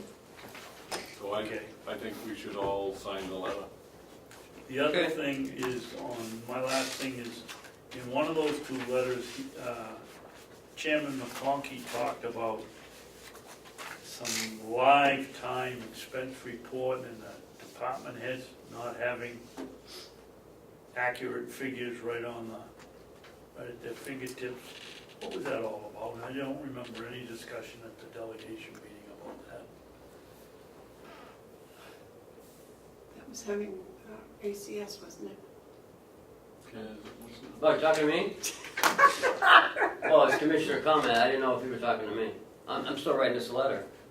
The ACS, yes, remember I had come to you guys a few weeks ago saying that currently we pay $2,500 per person access to the ACS system. Yes? And if he wants everybody to have it, then it's gonna be, I need like $35,000 in next year's budget. And again, I don't know if I want everybody in there, you know? Well, that was a read-only, wasn't it? I don't know, there is no read-only. I mean, somebody could hit the wrong button and you know, change it. That's the problem. I thought, well, I think my recollection of Monder is the same as yours, that it was only for $2,500, it was a read-only. No, there's no read-only. No, it costs $2,500 for me to get access. Kathy, Paul are at the nursing home, so nursing home does have access. Cheryl and me, Kathy, Cheryl, Well, McConkey's letter talked about the department heads not being able to get live. They don't have access to it. So why? It's $2,500, I'm trying to explain it What's to the you. hold up in getting back to Mr. McConkey? He said he asked this question a month ago and he's still waiting for an answer. I don't answer to them unless you tell me to answer to them. That was part of the response in that letter last week. We answered You it last week. gentlemen didn't think that that required a direct response. You just said we were working on it. Yeah, That was one of the issues that you didn't I feel. think we've got the two, there's been two letters. Ken read them to me this morning. Because I didn't believe, I thought there was only one. One referenced the other one, and we were answering it last week. And I believe that you gentlemen decided that some of those questions you didn't wish to answer any more Well- than to say we are working on Yeah, it. because you said it was none of their business anyway. Well, that was on part of it. I don't remember on answering on the live, when they could get live updates on their expenses. I mean, I think that is their business, that they're gonna handle they're gonna be in charge of the budget, they ought to be able to ask a question of what. Absolutely, then have them give me $2,500 a seat, and I'll be glad to do that. And that's what it costs for just a read-only for the department head to bring up the screen. there's no read I don't think there's a read-only. Either you're in the system or you're not in the system. Currently, I don't know what happens if we're looking at going on the cloud.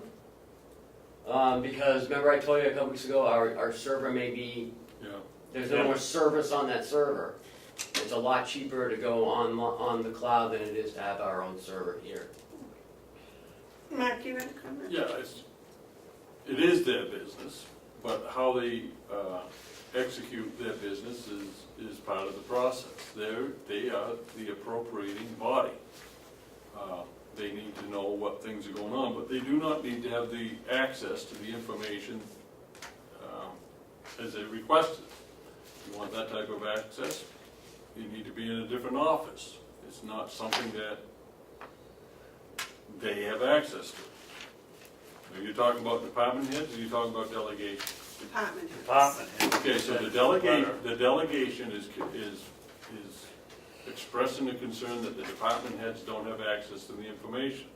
I bet they do have access to the information by going through the proper people within the organization. So I believe that access is restricted to the people that should have the access, and the information is available to anyone who needs to have the information. They just have to wait until the person with the access gets it. You can't open the door to everyone that wants to look at the information and touch it. And that would get us in all kinds of potential problems. We need to safeguard this ATS system. And the best way to do that is to have limited access. So what we have going on works. And there's no reason not to continue with what works. The old saying, this seems to be, if it isn't broken, fix it until it is. It isn't broken, so let's leave it alone. Anybody in that nursing home can get it from Paula at Sure. any time. Sure. And, And any one of us can get it at any time by going through the right channel. right. I have access to it, Kathy has access to it, Cheryl has access to it. But the department heads don't. Yes, they do. Sure they do. They can come to You Canada. send me an email, call, Right, send but her but those things. that's what I'm saying. Everybody's got Their access to it, that concern needs access to They it. don't have direct, they have to go through somebody else. Exactly, and that's the proper channel, chain of command, channel, whatever you want to call it. Last thing, Yes, sir. what I got out of that conversation with Conservative Radio or Telephone or whatever the company is, Consolidated. Consolidated, is that we need a policy or a system or something to have some lawyer read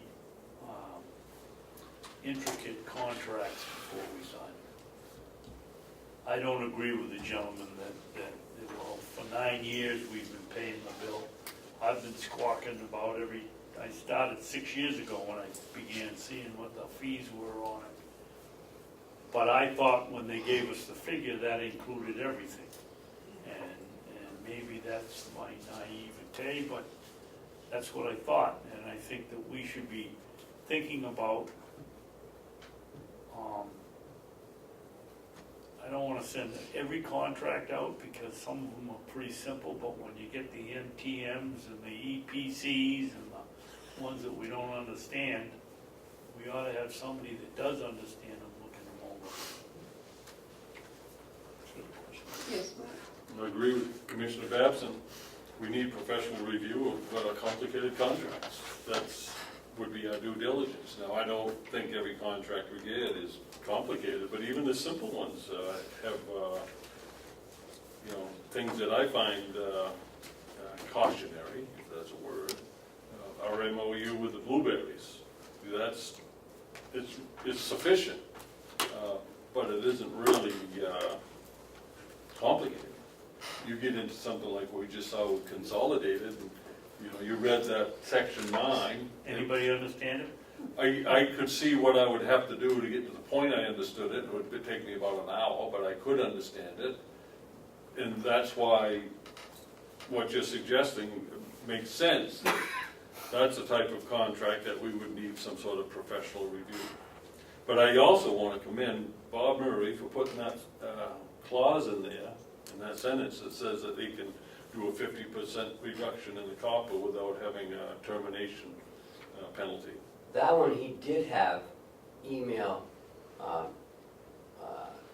tracking on, Yeah, right? so we're not without certain abilities to read this stuff, but And when Bob brought that to us last year, he had asked Mark, and John was there, if that number, the 21,000, was close to what, and he said, yeah. He never said, oh, well, I gotta add in the, $10,000 of fees. $1,400 a month.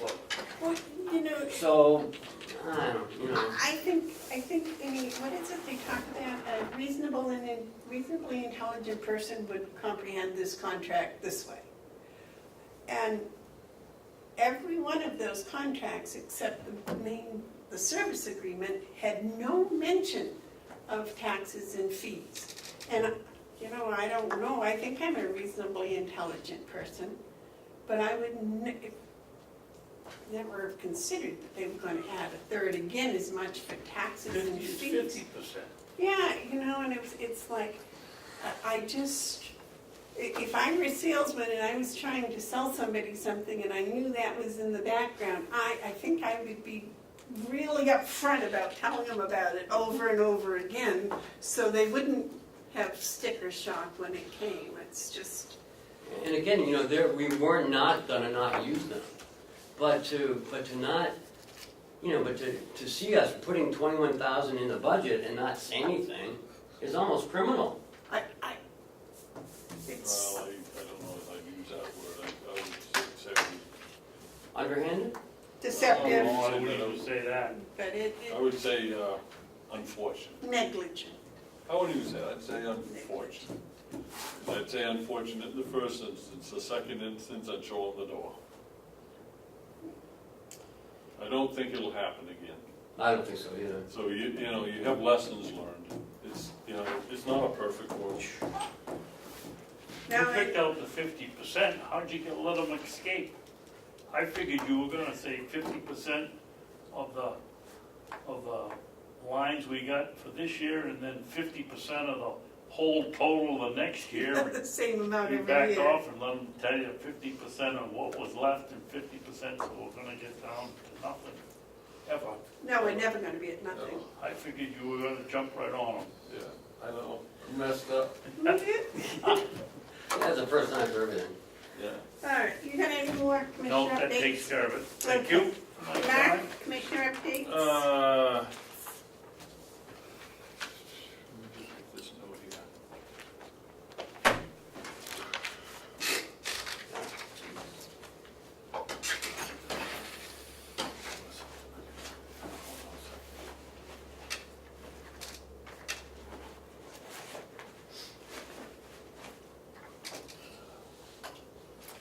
It's slipped my mind, I know I had something, but it couldn't have been very important. Okay. Public input?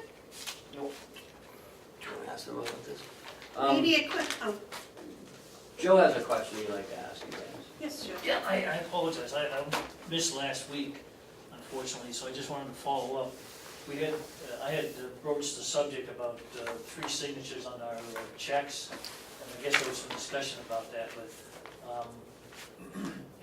just wanted to make sure that the commissioners didn't misunderstand what I was trying to say. You know, I'm certainly glad that the commissioners do have the opportunity to sign these checks. I think that's obviously not a bad situation. And at times we do catch errors, even with 2 or 3 of us looking at them. But I also understand that other counties do this with just 1 signature on a check, and the commissioners sign the manifest, if you will. And I'm just trying to streamline things a little bit here, so I was curious about, you know, is there a possibility to consider doing it this way or not? So I don't want to belabor the subject, but. Well, once upon a time, we had agreed to have an automatic signer sign the checks for us, and we do the manifest. And then for some reason, when it came time to make the motion, it was failed. And I don't know if it was the expense or if it was the checks. Do you remember? Well, typically the bank provides us with checks, so we don't have to pay for them. Right. You know, I would imagine the bank might balk a little bit if we had 10,000 checks out there with 3 signature lines on that we weren't going to use, but it's my understanding the bank will provide the checks for us. But again, I'm just trying to streamline this process. You know, the treasurer won't sign a check without approval by the manifest or the authorization of the commissioner, so. But I do have to make a point that even though some counties do that, they do have, the commissioners have to sign the check. Yeah, some counts and some checks, yes. So, I mean, so I don't know, eliminating it is something that we should do, but we did talk about that at one point because Checkmate was gonna allow us to do that. We're actually printing checks in-house now from Checkmate. They're doing our time management and everything else and then sending it to us. Because remember when FedEx lost our checks for that? So we're doing it in-house now and it's a lot easier for us. But we had talked about Hale's location doing that because you guys didn't want us to keep signing the checks. Joe should be signing those, I think. But I think that's where we talked about it 2 weeks ago, was Hale's location. And it kind of morphed into this situation here with the regular checks. I walked in after that, so I don't know. Mark, you had a comment? Okay, so we don't have to reinvent the wheel here. If you look around to many governing bodies around us, including the towns and the school districts, you'll find that the governing boards, us, seldom sign checks. They do sign manifests. And it's just a simple process. You get the same invoices, you go through them. If you approve it, you sign the manifest, and if there's one you don't approve, you put the exception on it, then the treasurer issues the checks. I know as a selectman up in Conway, that's exactly what we did, and as a school board member, with a budget bigger than this one, that's what we do, is we sign the manifest and the treasurer signs the checks. I have never signed a Conway town check or a Conway school board check, except when I was the treasurer of the school district. Then I signed them all. We already have issued checks without commissioner's signatures. I've never seen anyone's payroll check. Someone signs those. The treasurer does. The Right. treasurer signs those. So we already have that in place with payroll. And I would think it would be more streamlined. I mean, but if you guys want to continue the process of signing each check, we can do that. But it is not the most efficient way of our time, but it's fine. I'm not in any big hurry. If we have a big box of checks, I think we should work through them instead of incurring money for more checks. Well, we don't have to pay for the checks, that's a good thing. Well, that would be helpful. I would be in favor of moving to a manifest system myself, Joe.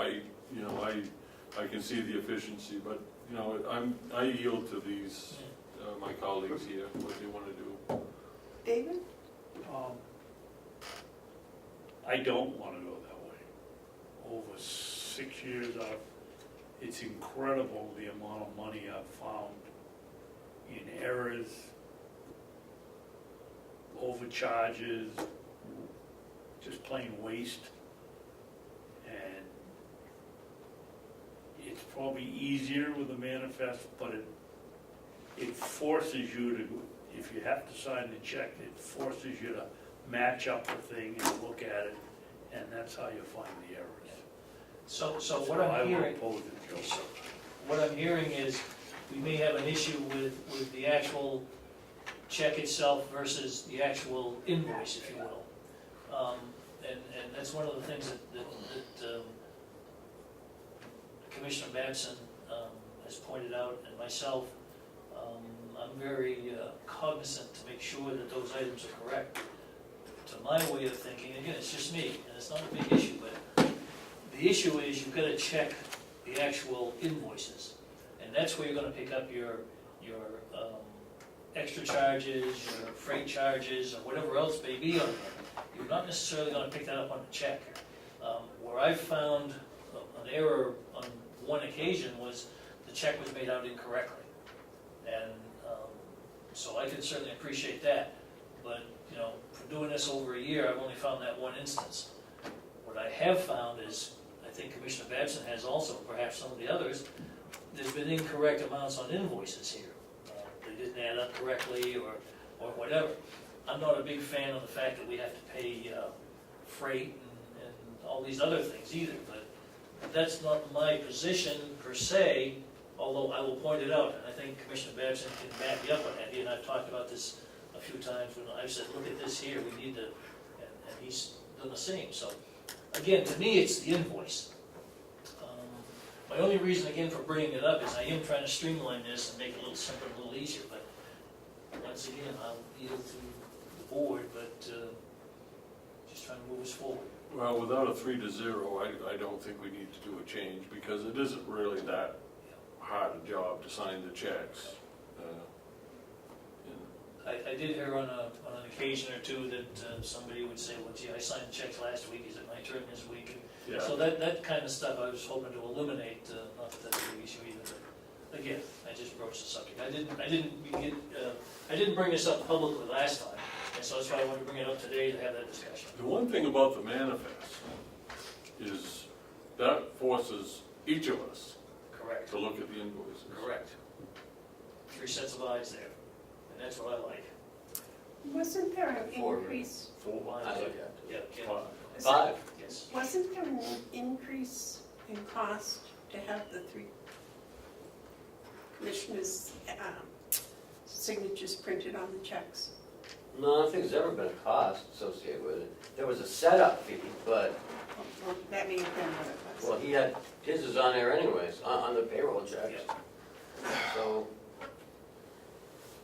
Actually, what I signed is the manifest for the payroll checks. So I'm going to agree with you, but I'm going to side with Commissioner Babson. you bring up a good How's point. that tightrope, Mr. Hounsell? Pretty good at it, huh? After 4 decades, I can walk along. I don't know if you gentlemen and ladies heard that, but I do sign just the manifest on the payroll checks. Payroll checks are pre-printed with my signature on them. Sure. You call what you put down there your signature? That's my signature.